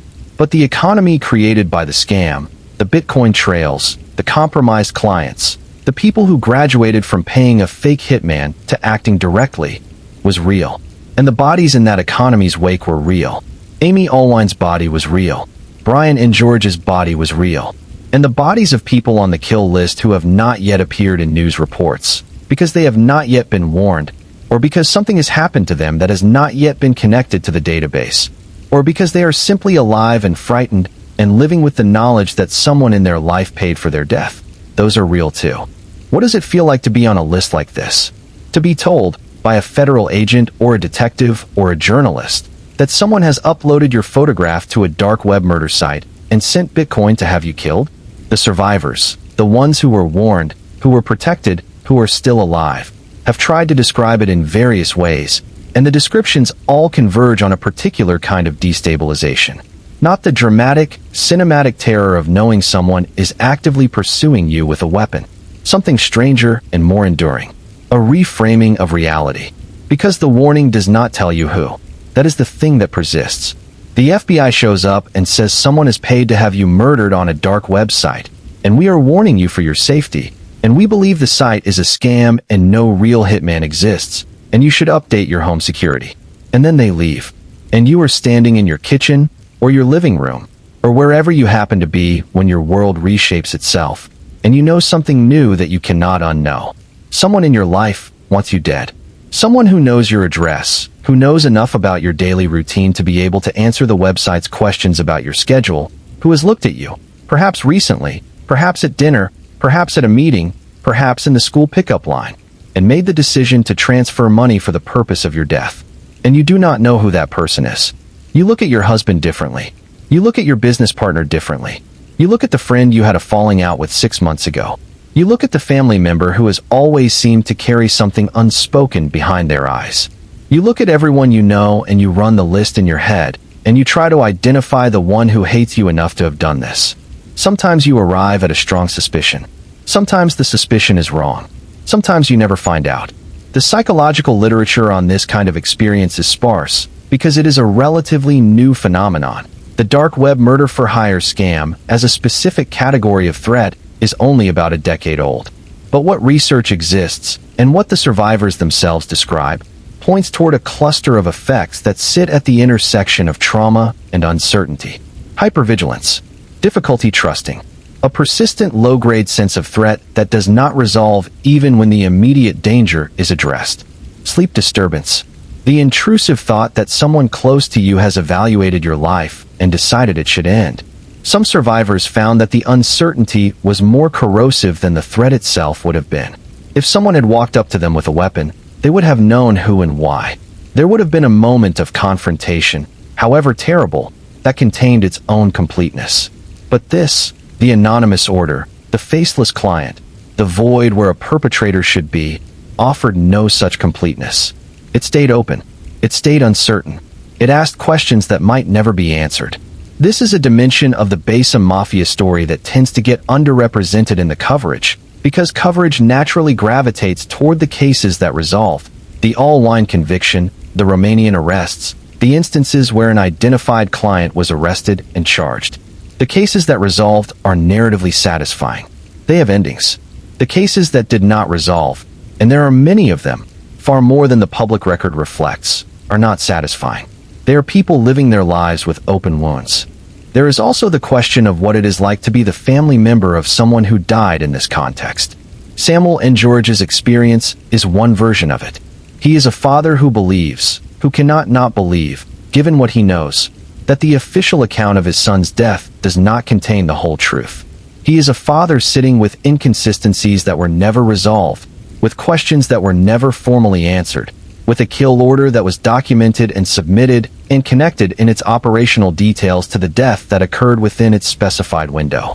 And the case is closed. And no institution with the authority to reopen it has done so. And Samuel and George wakes up every morning in a world where his son is dead, and the circumstances of that death are officially characterized in a way that he cannot accept. That is a specific kind of grief. It carries a weight beyond loss. It carries the weight of injustice, real or perceived, and in cases as ambiguous as this one, the distinction matters less than the experience of it. Chris Montero was aware of all of this. He thought about the people on the list regularly, not just as data points, not just as names in a database, but as people. A 21-year-old Army soldier from Texas who made YouTube videos and was inseparable from his devices. A woman in Minnesota who loved her church and her community and her son. A teenager who was told that someone wanted her dead and still does not know who. These were real people who had intersected with a digital system that should have been merely fraudulent, a scam, a con, nothing more threatening than a sophisticated pickpocketing scheme, and had instead become entangled in something that reshaped or ended their lives. He also thought, sometimes, about Ura. He had communicated with Ura more than almost anyone outside the site's immediate network. He had been threatened by Ura, framed by Ura, investigated because of Ura. He had spent more hours thinking about Ura than about many people he had met in person. And somewhere beneath the frustration and the professional anger, there was a question that he occasionally turned over. Who was this person? Not in the legal sense. That was a question for prosecutors and detectives. But in the human sense. What was the interior landscape of a person who built a murder website and ran it for years, who sent burning car videos and false police reports, who wrote customer service emails to people who had paid to have their wives and colleagues killed, who gave video interviews to CBS News with a digitally scrambled face and seemed almost to enjoy the notoriety? Ura had, at various points, claimed a kind of moral coherence for his operation. He argued that he was a scammer, yes, but that he was scamming criminals, people who had already demonstrated their willingness to pay for murder and who deserved to be defrauded of their money. He had a point, in the narrowest possible sense. The clients were, by the act of submitting an order, would-be murderers. They were not sympathetic figures. Defrauding them was not, ethically, equivalent to defrauding an innocent person. Ura seemed to find comfort in this framing. But the framing collapsed under examination. Because Ura was not running a vigilante operation against would-be killers. He was not identifying clients, taking their money, and reporting them to the police. He was taking their money and stringing them along. In some cases, his ability to string them along indefinitely may have prevented killings, the friction of the process buying enough time for the intent to cool. In other cases, the stringing along simply delayed the killing, as with Amy Allwine, who shifted from waiting for Ura's non-existent hitman to acquiring his own drugs and his own gun. And Ura had operated the site for years. He had collected hundreds of thousands of euros. He had lived on the proceeds of a murder-for-hire scam, while thousands of people submitted orders for each other's deaths, some of which were fulfilled not by his non-existent hitmen, but by the clients themselves. He had sent threats to a researcher who was trying to warn potential victims. He had filed false reports that resulted in an innocent man spending 2 days in jail. He had framed a person who was, genuinely, and without any financial motive, trying to protect people whose lives were in danger. Whatever the philosophical case Ura could construct for his operation, the ledger of what he had actually done with those years was not one that bore much scrutiny. And yet, the Romanian arrests were a beginning, not an end. The model persisted. Other operators picked it up. New sites appeared. The technology that Ura had used to protect himself, Tor, Bitcoin, distributed servers, burner accounts, was freely available to anyone who wanted to use it. The dark web hitman economy, as an institution, did not depend on Ura for its existence. It depended on human nature, on the persistent reality that a certain number of people, at any given time, are willing to pay money for the deaths of people in their lives. That reality was not going anywhere. And as long as that reality existed, there would be websites willing to collect the money. Montero knew this. He had always known it. The question that animated his work was never really, can we stop this? Because stopping it entirely, eliminating the impulse and the technology and the infrastructure, was not within the capacity of any single researcher or any single law enforcement agency or any international coalition of agencies. The question was narrower and more urgent. For each specific person on a specific kill list, at a specific moment, could something be done to protect them before something happened? Sometimes yes. Sometimes the warning arrived in time. Sometimes an arrest was made before the client found another method. Sometimes the data led a detective to a conviction that kept a dangerous person away from a potential victim. And sometimes no. Sometimes the timing was wrong, or the jurisdiction was intractable, or the evidence was ruled inadmissible, or the resources were not there, or the case fell through a gap between agencies. And sometimes someone ended up face down on a baseball field. And sometimes the official verdict said one thing, and a father with his son's missing phones, and his son's changed life insurance policy, and his son's Airbnb address in a kill order knew that something was not right. Those were the cases that stayed with Chris Montero. Those were the cases he carried. There is a question that this story keeps circling but never quite lands on directly, and it is time to address it plainly. It is the question of what the dark web actually represents, not technically, but philosophically. What does it mean that a space exists in which the normal social and legal constraints on human behavior are rendered largely invisible? What does that reveal about human nature itself? The answer that the Basa Mafia case offers is not a comfortable one. The dark web did not create the desire to harm. It revealed it. It provided a container in which desires that existed already, desires that had been suppressed or managed or redirected by the friction of ordinary social life, could be expressed without apparent consequence. And what people expressed, when they believed no one was watching and no consequence was possible, was, in a significant number of cases, the desire to have someone they knew killed. This is not a minority phenomenon in the statistical sense of the kill list. Hundreds of clients placed orders on Basa Mafia and its successors. Thousands more made inquiries of various kinds. The clients represented an enormous range of demographics, different ages, different countries, different income levels, different relationships with the targets of their orders. There was no single profile. There was no single type. There were only people who, when given the opportunity to act on their worst impulses without visible consequence, acted on them. What this means for how we think about social order is disturbing. Much of what prevents most people from acting on violent impulses is not a fundamental moral commitment to nonviolence. It is consequence. It is the fear of getting caught. It is the complexity and risk of execution. It is the social visibility of violence. The fact that if you harm someone, people around you will know. The dark web stripped those barriers away, or at least appeared to. And the result was a flood of orders. Chris Montero, who had been thinking about this question longer than almost anyone, put it plainly in one of his interviews. He said something to the effect that the clients who appeared on the kill list were not particularly unusual people. They were people who had found themselves in difficult relationships, difficult financial situations, difficult workplace dynamics, the ordinary catalog of human conflict, and who had taken one additional step that most people do not take. Not because most people lack the grievance, but because most people lack the apparent mechanism. Basa Mafia provided the mechanism, and for hundreds of people, having the mechanism was enough. That is not an exculpatory observation. Understanding why people did something does not mean forgiving it. The people who paid to have others killed were wrong. They were morally wrong and legally wrong, and the consequences that followed for those who were caught were appropriate. But understanding why is important for a different reason. It is important because the mechanism is not going to disappear. The dark web exists. Cryptocurrency exists. Tor exists. And as long as those technologies exist, the mechanism will exist.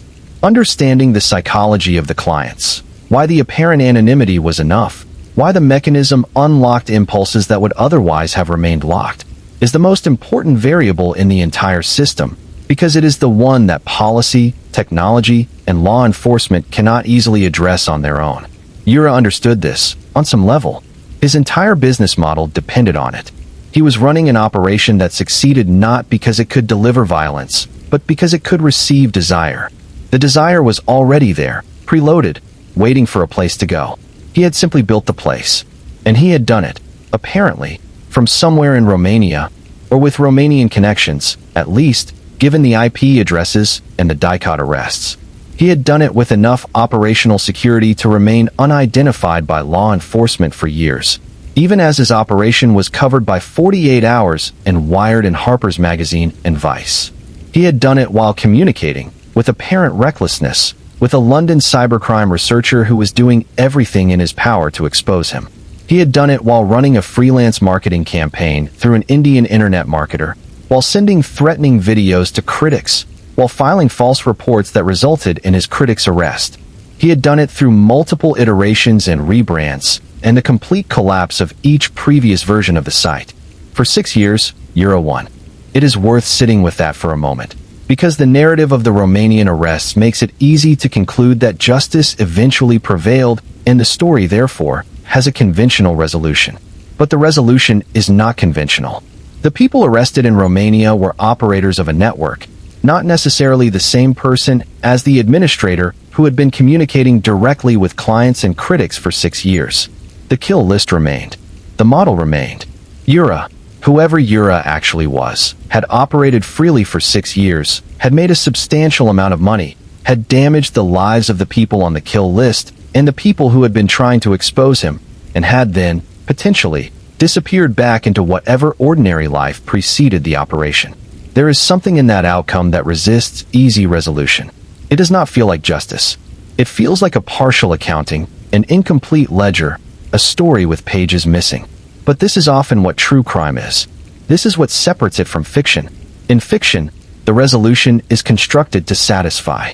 The killer is caught and sentenced, and the narrative closes cleanly.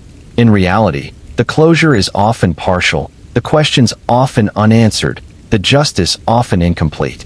The bodies are real and the grief is real, and the mechanisms that produce the tragedy often persist.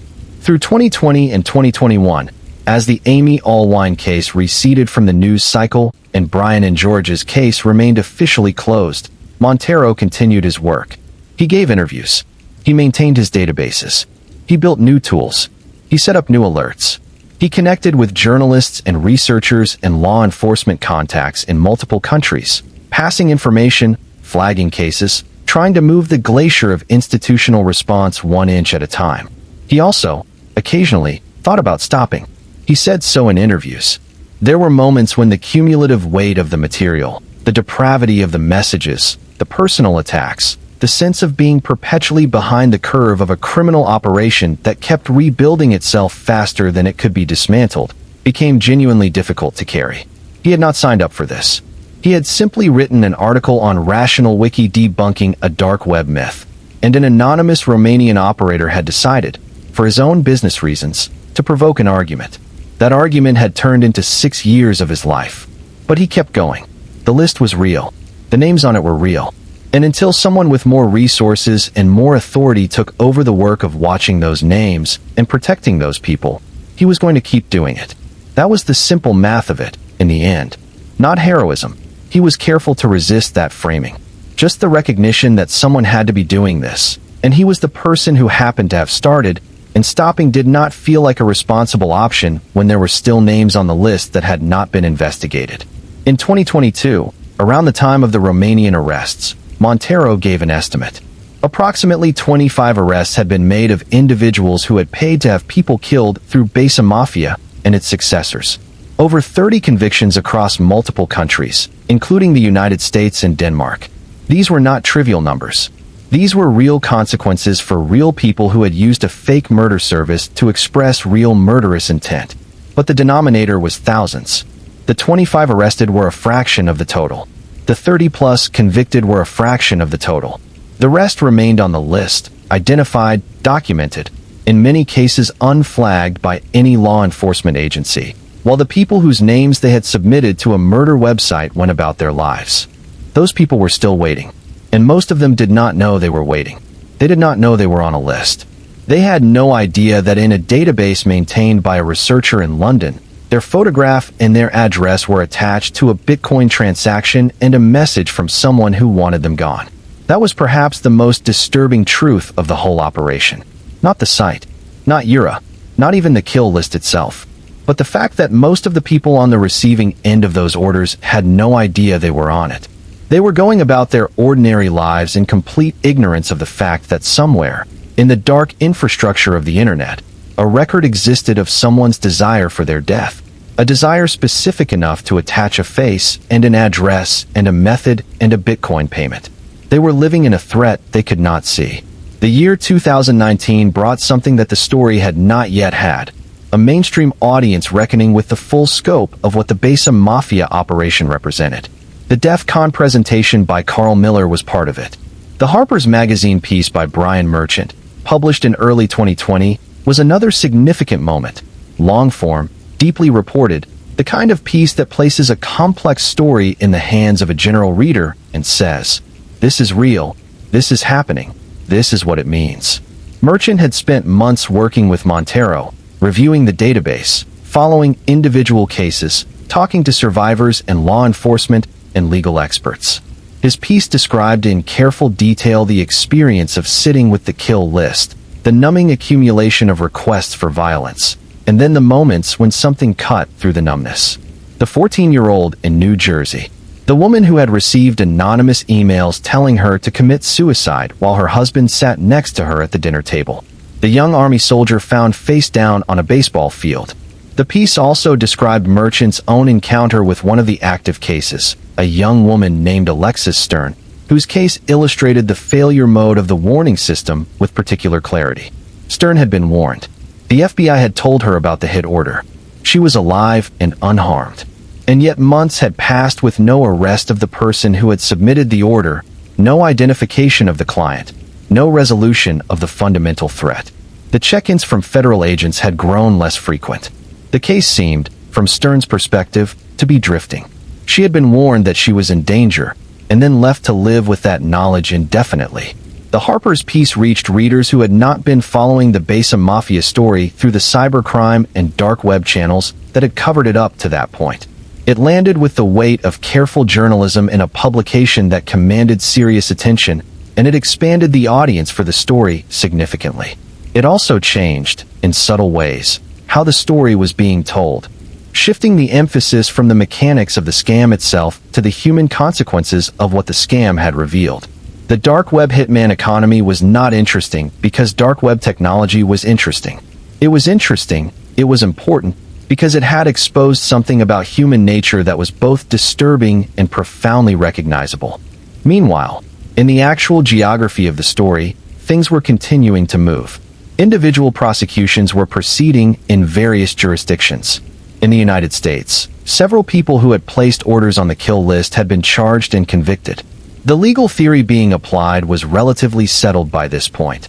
Submitting a genuine order, with a genuine target, with genuine payment attached, to a service that the client genuinely believed was capable of carrying out the murder, constituted conspiracy to commit murder or solicitation of murder regardless of whether the hitman was real. The fictitious nature of the service was not a defense. Intent was the operative element, and intent was provable through the messages, the payment records, and the operational specificity of the orders. Some defense attorneys attempted to argue the opposite, that if the service was a fraud, no real conspiracy could be said to have existed, since a conspiracy requires two parties who genuinely intend to carry out the criminal act, and Ura had never genuinely intended to carry out anything. Courts, by and large, rejected this argument. The client's intent was real. The client had done everything within their power to arrange a killing. The fact that the other party to the transaction was a scammer did not transform the client's conduct from criminal to innocent. They had attempted to commission a murder. That was what they had done. The convictions that followed were spread across the country and beyond. A man in Denmark had placed an order on the site and was convicted of attempted murder under Danish law. Cases in multiple U.S. states led to guilty pleas and sentences. A woman in one case had paid to have a neighbor killed over a dispute about property lines. A man had paid to have his former employer killed. The range of motivations was, as always, broadly representative of the full catalog of human grievance in its most extreme expression. Montero's role in these prosecutions was complicated. He had obtained the data that formed the evidentiary foundation of many of the cases through methods that were, legally speaking, a hack. He had exploited a vulnerability in a website without authorization. The data he had extracted was illegally obtained. This created evidentiary challenges in jurisdictions with strict rules about the admissibility of illegally obtained evidence. In the UK, where he was based, the NCA had been explicit about their reluctance to use his data. In the US, prosecutors had found ways to work around the problem in some cases, using Montero's data as investigative leads that pointed them toward evidence they could obtain through legal means, rather than presenting the data itself as direct evidence. The workaround was imperfect. It added time and complexity to investigations that were already slow. It meant that in some cases where Montero had provided detailed information about a specific client, the prosecution could not proceed because the chain of custody for the evidence was compromised by its origins. There were people on the kill list who had been clearly identified through Montero's data, but who could not be prosecuted because the path from the data to the arrest was too legally contaminated. This was one of the structural failures of the system's response to the Basa Mafia case, and it is worth naming it plainly. A private researcher, working without pay and without any official authorization, obtained critical evidence of hundreds of murder conspiracies through unauthorized access to a criminal website. He passed that evidence to law enforcement.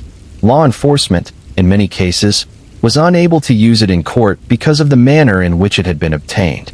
The result was that the evidence existed, the cases were knowable, the clients were identifiable, but the legal machinery for prosecuting them was compromised by the very mechanism through which the evidence had been found. This is not a simple problem. The rules that govern evidence admissibility exist for important reasons. They protect against abuses of power, against evidence fabrication, against the kind of state overreach that can destroy the rights of innocent people. Those rules matter. But they create, in situations like this one, a specific and terrible inefficiency. The innocent people whose names were on the kill list were being protected from potential prosecutorial harm to their perpetrators by rules designed to protect the innocent. The symmetry was exact and maddening. Montero was aware of this irony. He discussed it in interviews with characteristic directness. He was not arguing that the rules should be discarded. He was arguing that the rules, as they existed, were failing to adapt quickly enough to the reality of dark web criminal investigations, where much of the most important evidence would necessarily come from sources and methods that did not fit neatly into existing frameworks. He was arguing for a conversation, a serious, institutional, policy-level conversation, about how law enforcement agencies could work more effectively with researchers like him without compromising the legal foundations of the prosecutions that followed. That conversation was happening, very slowly, in the background of the cases. It was happening in academic papers, and in conference presentations, and in the kind of closed-door meetings between prosecutors and cybersecurity professionals that do not generate press releases. Whether it would result in meaningful policy change, whether the legal frameworks around dark web investigations would evolve in a way that made the Basa Mafia situation easier to handle in the future, was not clear. Systems evolve slowly. Technology evolves quickly. The gap between them is where most of the damage in this story occurred. In the middle of all this, the question that Yura had raised, the strange moral argument about scamming would-be murderers, kept surfacing in commentary and analysis. It was an uncomfortable question because it admitted of no clean answer. The Allwine case suggested that scamming murderers was dangerous because it could provoke them to act directly. Other cases suggested the opposite, that the prolonged frustration of trying to hire a non-existent hitman had been enough to defuse the intent entirely, to exhaust the would-be killer's resolve and allow the grievance to recede to something manageable. The truth was probably both things simultaneously, depending on the specific psychology of the specific client. For some people, the scam was a circuit breaker, a sufficient mechanism for channeling the intent into a safe dead end. For others, it was kindling, building resentment and frustration and a sense of being owed something that eventually found expression in direct action. The same website, the same experience of being defrauded and delayed and extracted from, produced opposite outcomes in different people. There was no formula. There was only the individual and the specific weight of what they were carrying, and whether the friction of the scam was more than their intent could sustain. One of the things that made the Basa Mafia story so difficult for mainstream audiences to fully absorb was its refusal to organize itself around a conventional victim-perpetrator axis. In most true crime narratives, there are clear roles. There is an innocent person who did nothing to deserve what happened to them. There is a perpetrator who had agency and made choices and bears responsibility for those choices. There is, often, a detective or investigator who stands between the two and attempts to restore order. The roles are clear. The emotional architecture is familiar. The Basa Mafia case scrambled all of that. The victims, the people whose names appeared on the kill list, who were photographed and targeted and in some cases killed, were unambiguously victims. That was clear. But the apparent perpetrators, the clients who submitted the orders, were themselves often in states of genuine distress. This did not excuse their actions. It did not reduce their culpability, but it complicated the clean emotional geometry that true crime usually provides. Amy Allwine was a murderer. He was also, by the evidence that emerged during the trial, a man in a deeply dysfunctional marriage, living a secret life that had created pressures he found impossible to manage. Amy was his victim. That truth is total. But Stephen himself was also a person, a recognizable, flawed, specific person, who had made a series of choices over time that led to the worst possible outcome. The clients on the kill list were not monsters imported from outside the normal human community. They were members of the normal human community who had crossed a line. That is harder to hold than a monster. It is harder to contain, narratively. It requires a more complicated emotional engagement from the audience. Chris Montero had developed, over years of reading these messages, a particular kind of clinical detachment, the kind that researchers and investigators develop as a psychological protection against the material they are studying. He could read a message from someone describing, in explicit detail, how they wanted a family member to die, and process it as data, flag it, archive it, send it to the appropriate authority, move to the next one. He had built the armor he needed to do the work. But the armor was not total. There were cases that got through. Cases where something specific, a name, a detail, a phrase, broke through the professional distance and became simply human. The 14-year-old in New Jersey was one of those cases. Brian and George was one of those cases. The young man's face in the yearbook photo, the one Toombib had uploaded with the location and the dates and the 10-day window, that face got through. By 2021, Montero had been doing this for 5 years. 5 years of 6 monitors, of kill lists and Bitcoin trails and jurisdictional tangles and false arrests and burning car videos and late-night message alerts and the slow, grinding work of trying to get institutions to move on cases they were not built to handle. He was, by this point, one of the world's foremost experts on dark web murder-for-hire operations. Not because he had set out to be, but because the work had accumulated and expertise had accumulated with it. He was also, by this point, a changed person. He had changed in ways that were difficult to articulate precisely. He had not become cynical, exactly. He still cared about the names on the list, still set the alerts, still followed the cases, still felt the specific weight of each unresolved situation. But something about his experience of humanity had been altered by 5 years of reading messages from people who wanted to pay for other people's deaths. He had seen too much of what people were capable of when they believed no one was watching. He could not unsee it. It was part of his knowledge of the world now, woven into the way he understood the people around him. He sometimes said, in interviews, that the thing that had surprised him most about the kill list was not the violence, but the pettiness. He had expected, going in, that the clients who used murder sites would be people with extreme, overwhelming grievances, people cornered by circumstances, facing genuine threats to their own survival or well-being. He found, instead, that a significant portion of the orders were rooted in things that were trivial by any reasonable standard. A parking dispute, a restaurant charge disputed incorrectly, a promotion that went to the wrong person, a social media disagreement.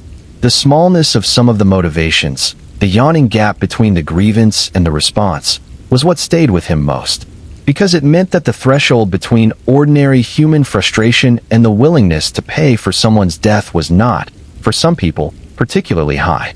Given the right conditions, the perceived anonymity, the accessible mechanism, the Bitcoin that felt invisible, the threshold was surprisingly, troublingly low. And that was a fact about human nature that could not be limited to dark web users.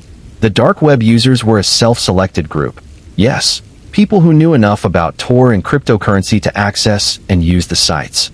But the underlying psychology they represented was not unique to them. The grievances they felt were ordinary. The impulse that drove them to the sites, the impulse to wish harm on someone who had wronged them, was universal. Most people managed that impulse through ordinary social friction. Remove the friction, and the management sometimes failed. This was the message that Montero had been trying to communicate, in various ways, for years.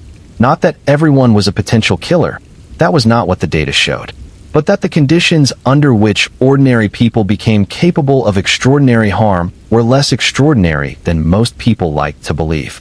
The dark web had created, inadvertently, a controlled experiment in human nature under conditions of perceived anonymity and consequence-free action. And the results of that experiment were uncomfortable. The Amy Allwine case had shown what happened when a client moved from the perceived anonymity of the dark web to direct action. The Brian and George case showed, or raised the question of, what might happen when a kill order and a death coincided within a specified window, and the official verdict did not account for the kill order. Individually, each of these cases was a tragedy. Together, they were a data set. And what the dataset showed was that the line between a Bitcoin transaction on a dark web scam site and real-world violence was thinner than the fictional framing of the website made it appear. The hitman was fake. The line was real. That was the lesson. That was what 5 years of work in the background of this story, in the unlit space between law enforcement and journalism and cybercrime research, had established. And it was a lesson that, as of the Romanian arrests and beyond, was still in the process of being absorbed by the institutions that had the power and the responsibility to act on it. In the United States, prosecutors in multiple states had used the Basa Mafia precedent to develop charging strategies for dark web murder-for-hire cases. The legal framework was increasingly settled.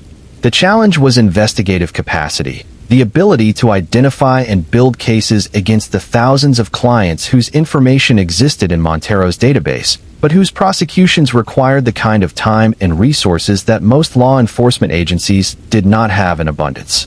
In the United Kingdom, the NCA remained cautious about working with illegally obtained data, even data that pointed to ongoing threats against named individuals.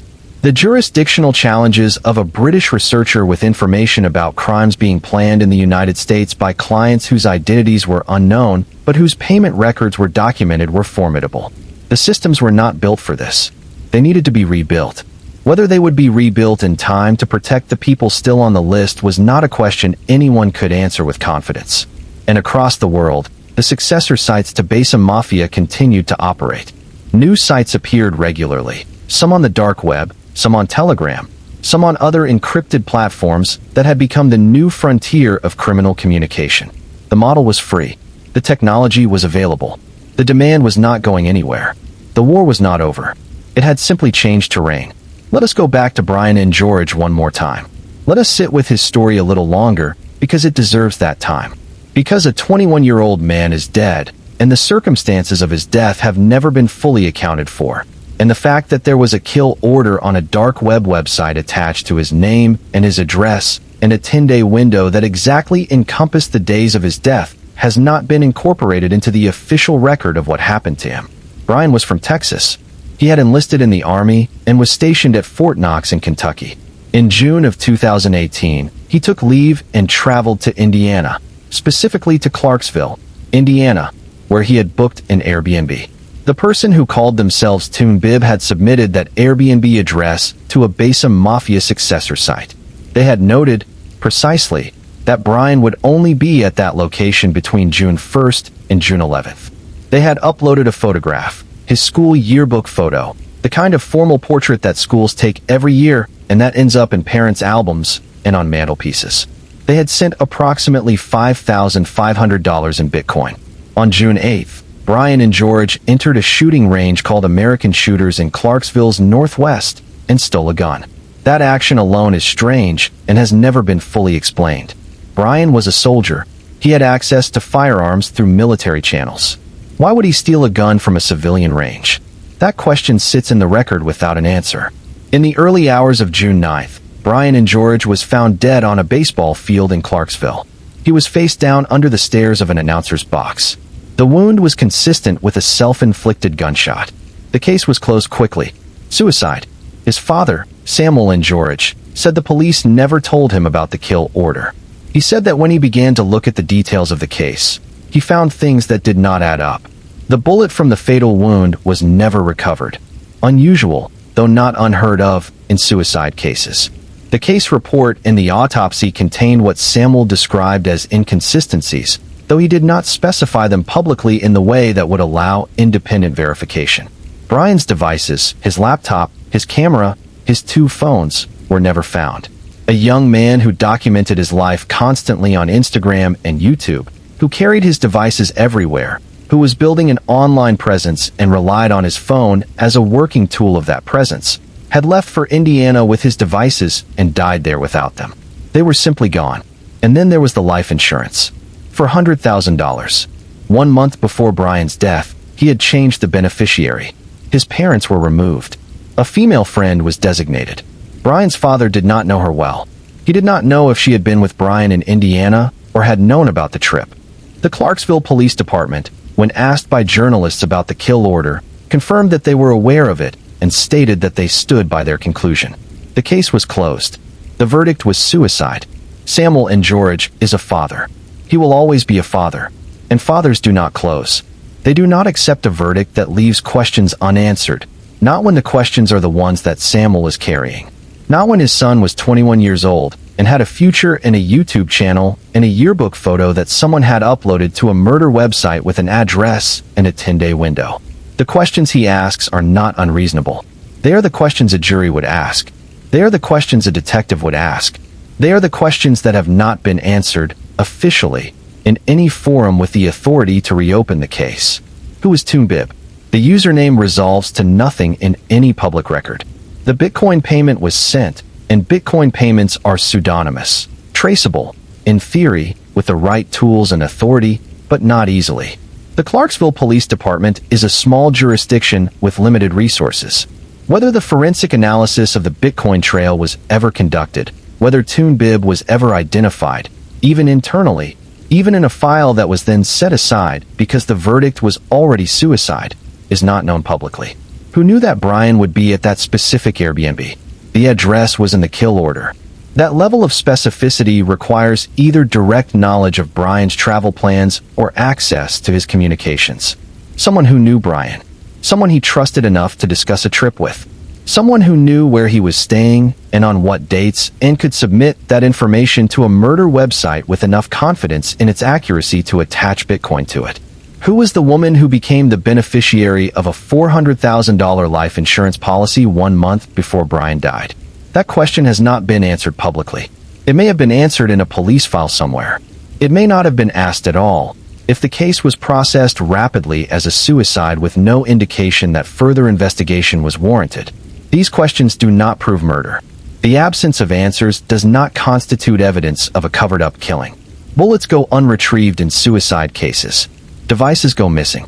People change life insurance beneficiaries for reasons that are not sinister.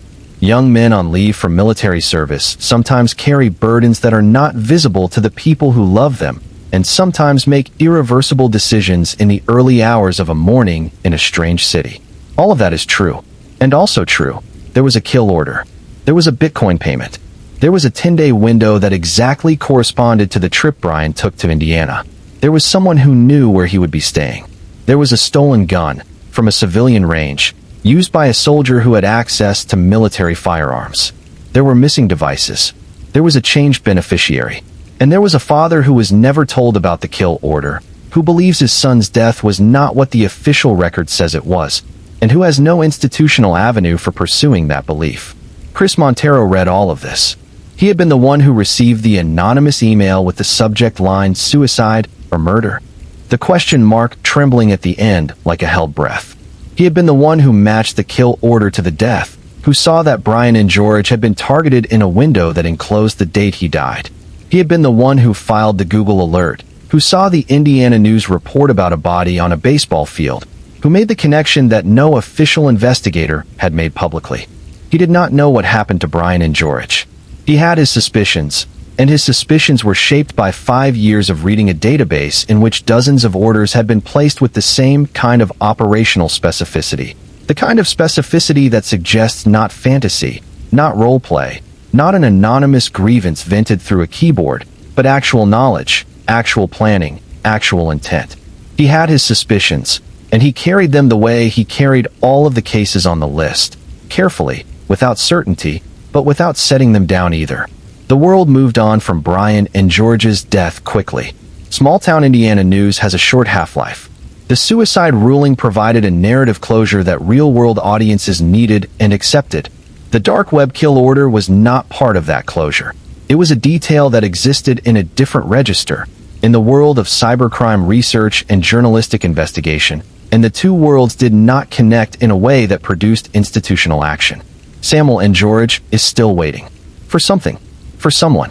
For the connection to be made, officially, in a forum with the authority to act on it. He may wait forever. That is the Brian and George case. That is what it is, and what it is not. And it sits in this story the way it sits in history. Unresolved, its questions still alive, the question mark in the subject line of that anonymous email still hanging in the air. The way this story ends, insofar as it ends at all, is not the way anyone would have written it. There are no heroes riding off into the sunset. There is no villain behind bars with a confirmed identity and a sentence name.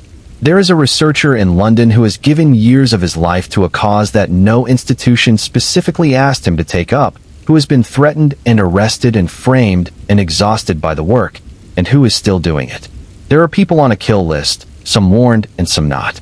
There are convictions in multiple countries, 25 arrested, 30 plus convicted, fractions of a much larger number. There are bodies. There are unanswered questions. There is also, in the background of all of this, something that deserves to be named. There is the question of what, if anything, has changed. Whether the Basa Mafia case, with all of its exposure, all of its journalism, all of its legal proceedings, has actually made the dark web hitman economy smaller or safer or less dangerous. The honest answer is, probably not much. The Romanian arrests disrupted one specific network. The prosecutions of individual clients created deterrence in theory, but deterrence requires publicity, and the clients who appear on kill lists are not, by definition, people who are carefully calculating the risk of getting caught. They are people who believe they are invisible. They are people who have already convinced themselves that the anonymity of Bitcoin and Tor makes consequence impossible. Telling those people that other people have been caught may shift some behaviors at the margin. It is unlikely to close the gap between the thousands of clients and the 25 arrested. The technology has continued to evolve. Telegram has become a significant new channel for these kinds of criminal communications. More accessible than the dark web, less technically demanding, still nominally anonymous, and with an encryption layer that complicates law enforcement interception. The sites that once required Tor to access now recruit clients through surface web social media platforms before directing them to more encrypted communications. The barrier to entry has, if anything, lowered. The model has become easier to replicate, not harder. And the underlying demand has not changed. Whatever combination of grievance and psychology and anonymity perception drives people to submit a name and a photograph and a Bitcoin payment to a murder website, that combination is not a product of any particular technology. It is a product of human nature under particular conditions. Those conditions are not going away. So what is the story, finally? What is the lesson? The hitman was fake. That bears repeating, because it is easy, over the course of this many hours of story, to lose track of that central fact. No professional assassin was ever deployed through Basa Mafia. No killing was ever carried out by any operative connected to Ura's network. The operation was a fraud from beginning to end, designed to extract Bitcoin from people who wanted someone dead, never intending to deliver anything in exchange. But the clients were real, and some of them killed anyway. And the database of people who wanted other people dead, documented, archived, in many cases unacted upon, is real. And the people on the receiving end of those orders are real. And the grief is real. And the unanswered questions are real. The website was a fiction. The intent was not. And intent, it turns out, is what the justice system was built to address. Not the fiction of the mechanism, but the reality of the intent. The question of whether courts and law enforcement agencies and international institutions have evolved quickly enough to address that intent, to find it and name it and hold it accountable in the new spaces where it lives, is a question that the Basa Mafia case raised and did not resolve. Chris Montero raised it louder than almost anyone.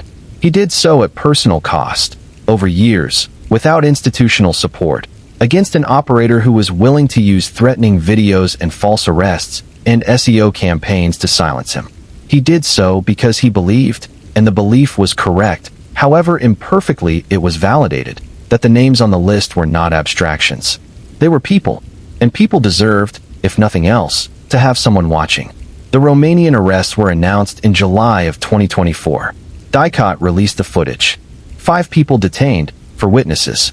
The damage from the operation estimated at 500,000 euros. The network's Bitcoin proceeds, at current values, likely worth many times that. The news cycle was brief. The coverage was thorough in the corners of the internet that followed this story and absent in most other places. The kill list remained. The successor sites remained. Montero's reaction, ambivalent, quietly furious, focused on the gap between what had been done and what remained undone, was published in a message to a journalist at Vice Motherboard. "It's great," he said, "but when will they ever proactively investigate the thousands of names on the kill list?" That question is still waiting for an answer. The dark web moves faster than the law. It always has. It probably always will, by a certain number of steps, because the law is reactive by design and technology is creative by nature. The people who build things are always ahead of the people who regulate things. The people who exploit new spaces are always ahead of the people who police them. This is not a new problem.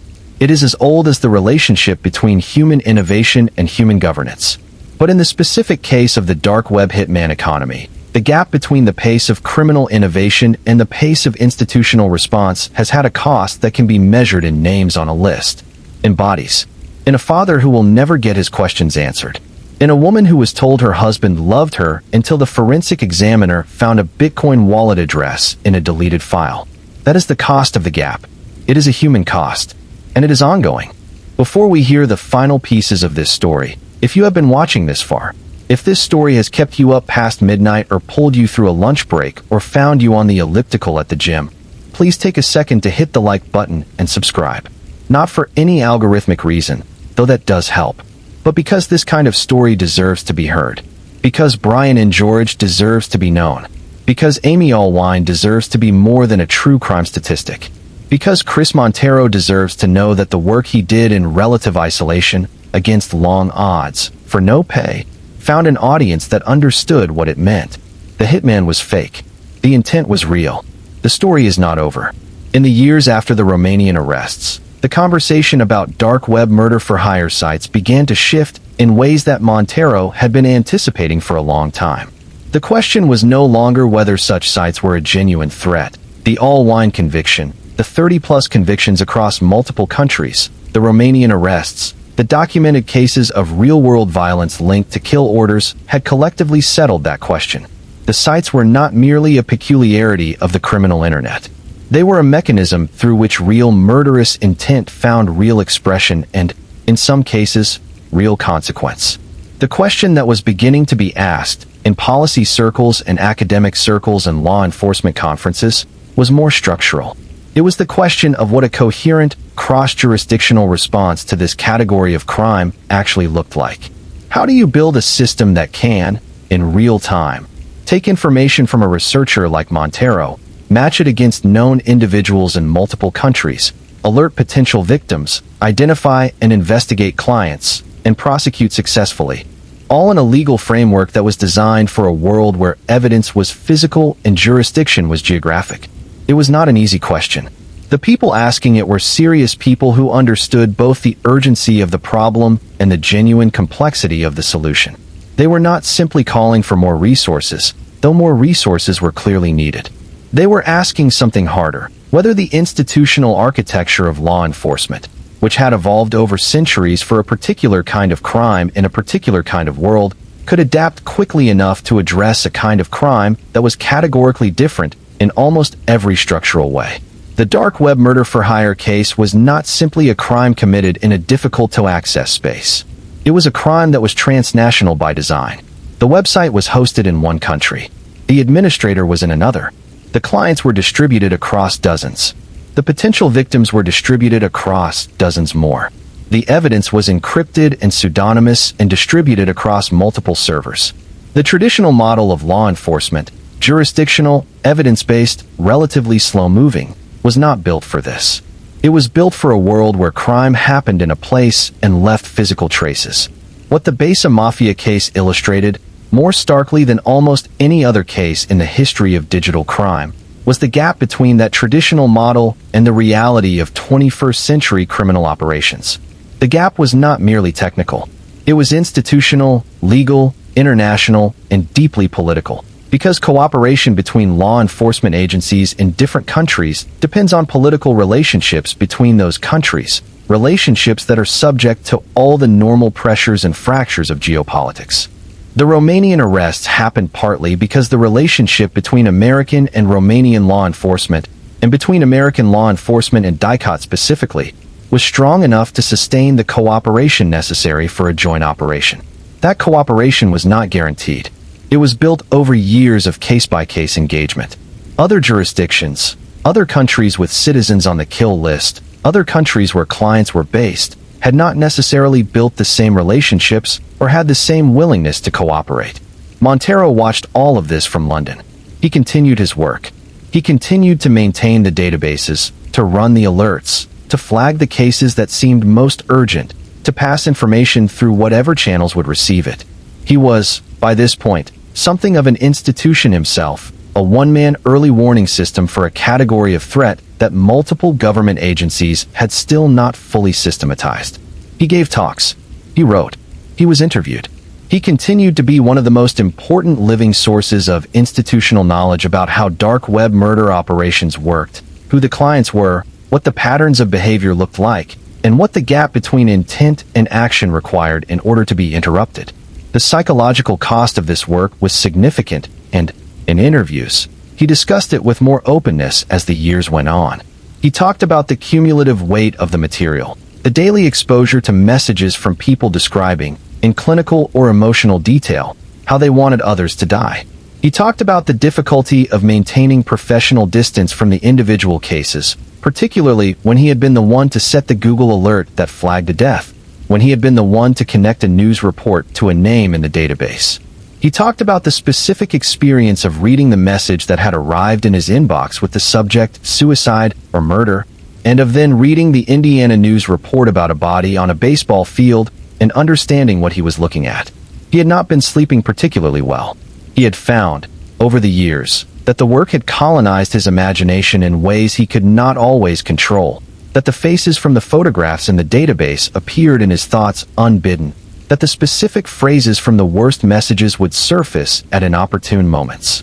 He had sought and found various ways of managing this. Compartmentalization, exercise, the social anchors of ordinary life, the work itself, which demanded a kind of focus that could be its own form of relief from the material it generated. He was not, by his own account, suffering in any dramatic or clinical sense. He was simply carrying a weight that had accumulated over years, and that was not getting lighter. There were also, increasingly, moments of something like gratitude. He received messages, occasionally, from people who had been on the kill list and had been warned, who knew that Montero's work had been part of the chain of events that resulted in their being warned. He did not know all of their names. Many of them were unknown to him. The warning had passed through law enforcement or through journalists and had not come from him directly. But some of them knew. Some of them reached out. Those messages were not a comfort in the simple sense of erasing what the work cost, but they were a reminder of what it was for. It was also, increasingly, possible to point to a body of work that had genuinely changed things. Before Basa Mafia, the idea of prosecuting someone for attempted murder on the basis of an order placed on a dark web scam site was largely untested. The legal arguments had not been made in court. The precedents had not been established. After Basa Mafia, after the Allwine conviction, after the international prosecutions, after the Romanian arrests, there was case law. There were precedents. There were prosecutors who knew how to make the argument and judges who had ruled on it. The legal infrastructure for treating dark web murder orders as serious criminal acts had been built, case by case, over the years of the Basa Mafia operation and its successors. That was a real change. It was not the change that felt most urgent. The kill list still had thousands of names. The arrests were still a fraction of the clients. The threat was still largely unaddressed. But it was a change. The law had moved. Slowly, imperfectly, with the grinding reluctance of institutional systems forced to confront things they were not designed for. But it had moved. Whether it had moved far enough, fast enough, to protect the people who were still on the list, that was the question that Montero still asked. Every time he sat down in front of his monitors, every time a Google alert came in, and he held his breath for a moment before clicking. The dark web was still there. The Tor network was still there. Bitcoin was still there. The successor sites to Basa Mafia were still there, appearing, disappearing, rebranding, collecting clients. The same model, the same broken English, the same customer service tone in the responses, the same endless excuses for why no murder had yet been delivered.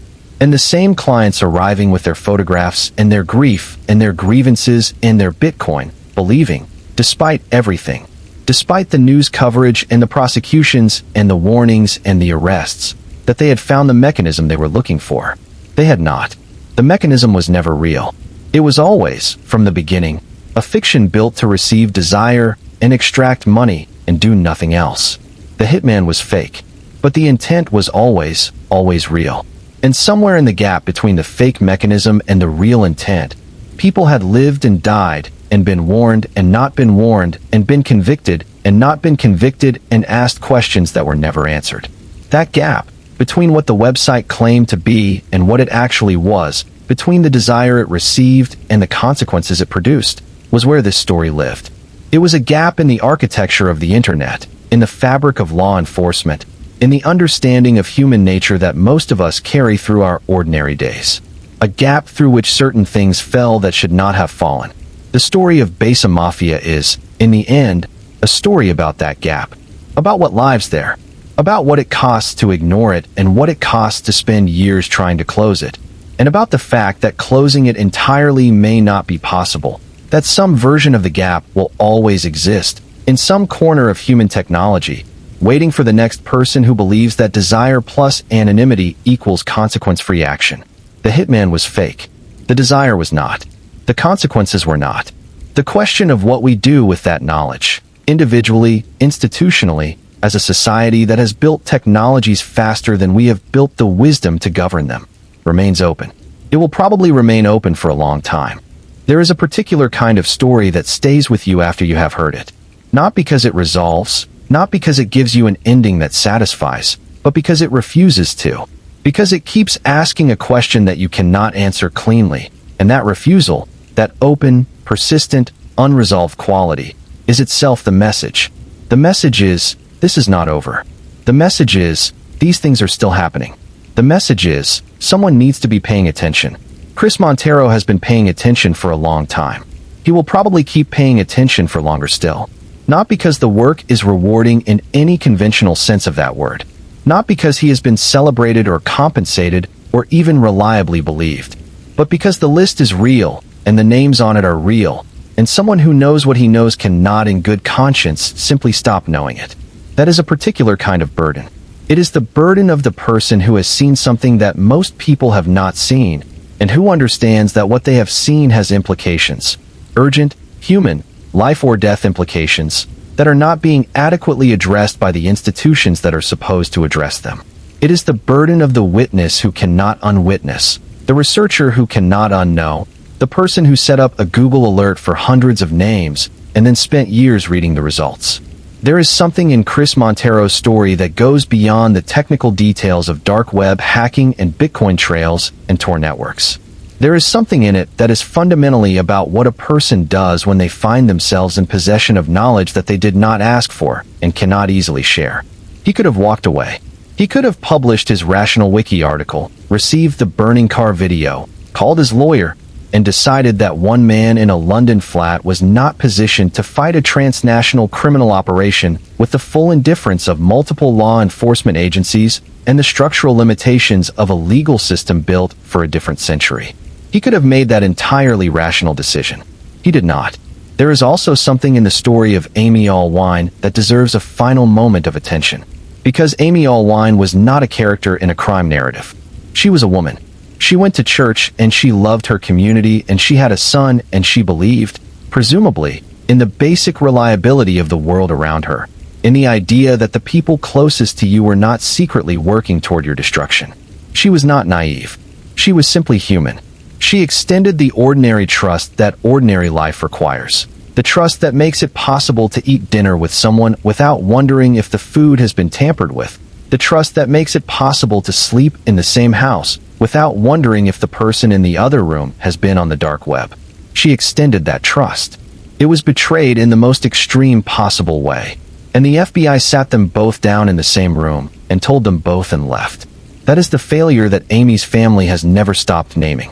The statistical reality that intimate partner violence accounts for the overwhelming majority of violence against women, that when a woman is killed, the first person any competent investigator should look at is the partner.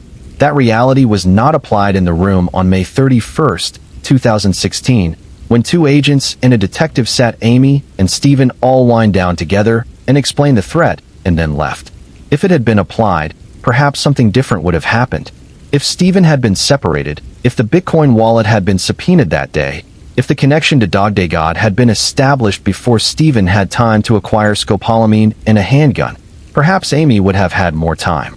Perhaps enough time. Perhaps not. There is no way to know.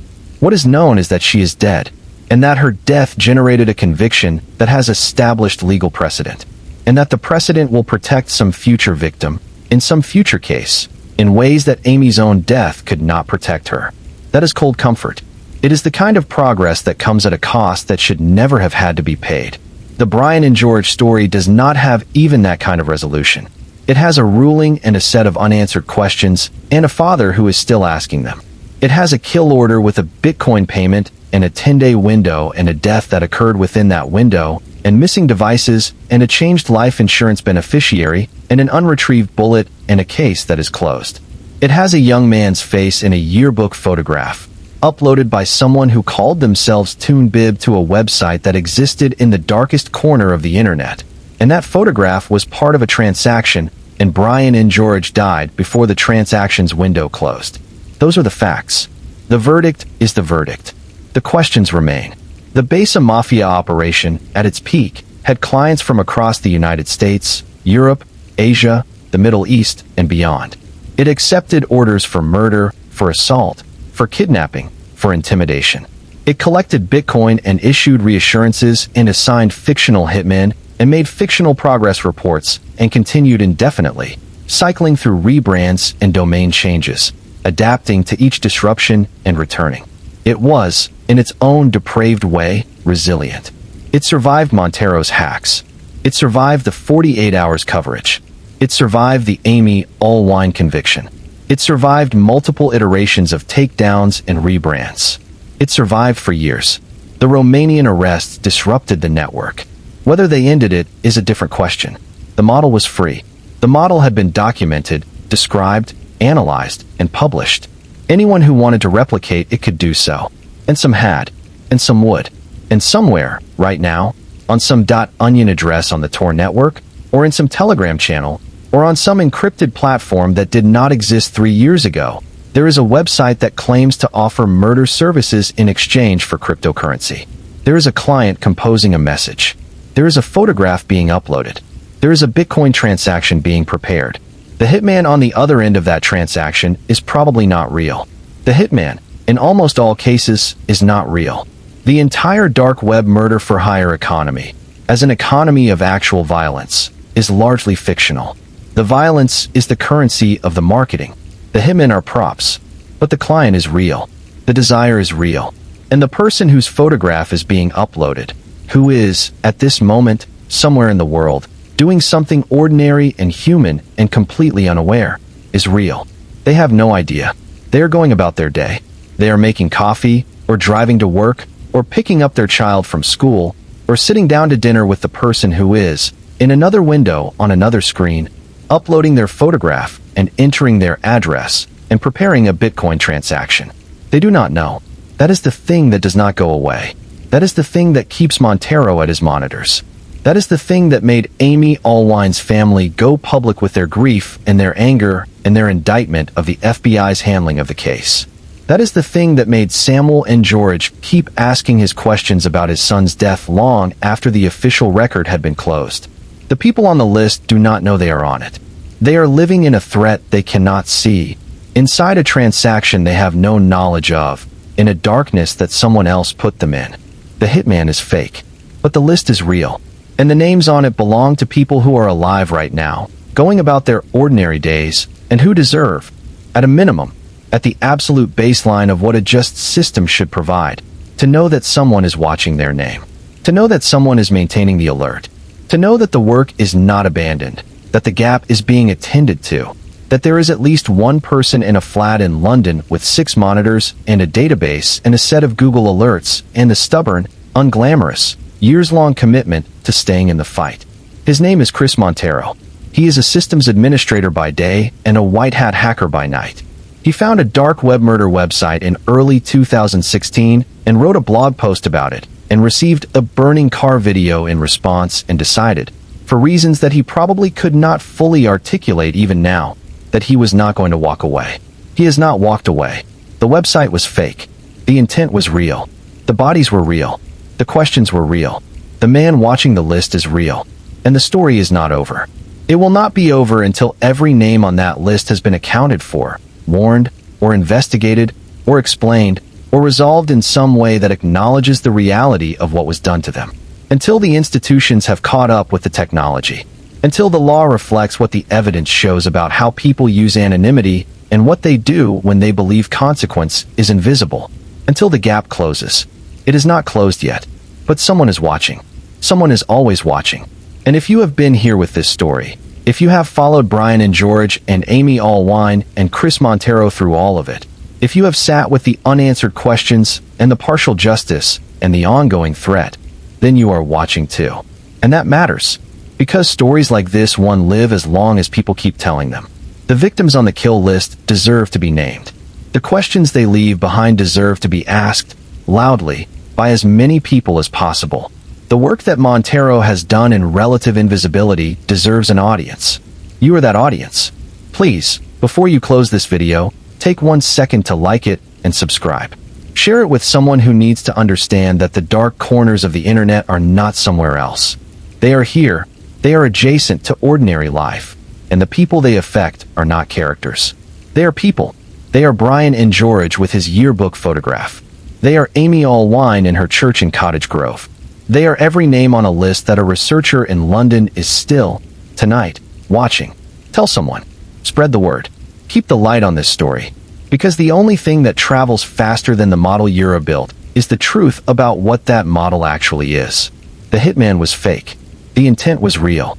And sometimes, in Indiana, in Minnesota, in the early hours of a morning when someone who was on a list and didn't know it encountered something terrible, the consequences were the most real thing of all. Thank you for being here. Thank you for watching. Thank you for staying until the end. If this story moved you, if it kept you up, or made you feel something, or made you think differently about the world you walk through every day, please share it. Subscribe to Mr. Midnight True Crime Stories. Leave a comment telling me where you are watching from, what this story meant to you, or what question you are still sitting with. I read every single one, because you deserve stories that treat you as the intelligent, thoughtful, feeling person you are. Stories that do not wrap things up cleanly when the truth is not clean. Stories that stay with the question until the question is answered. This one is not answered yet, but we are still asking it. And that is how it starts.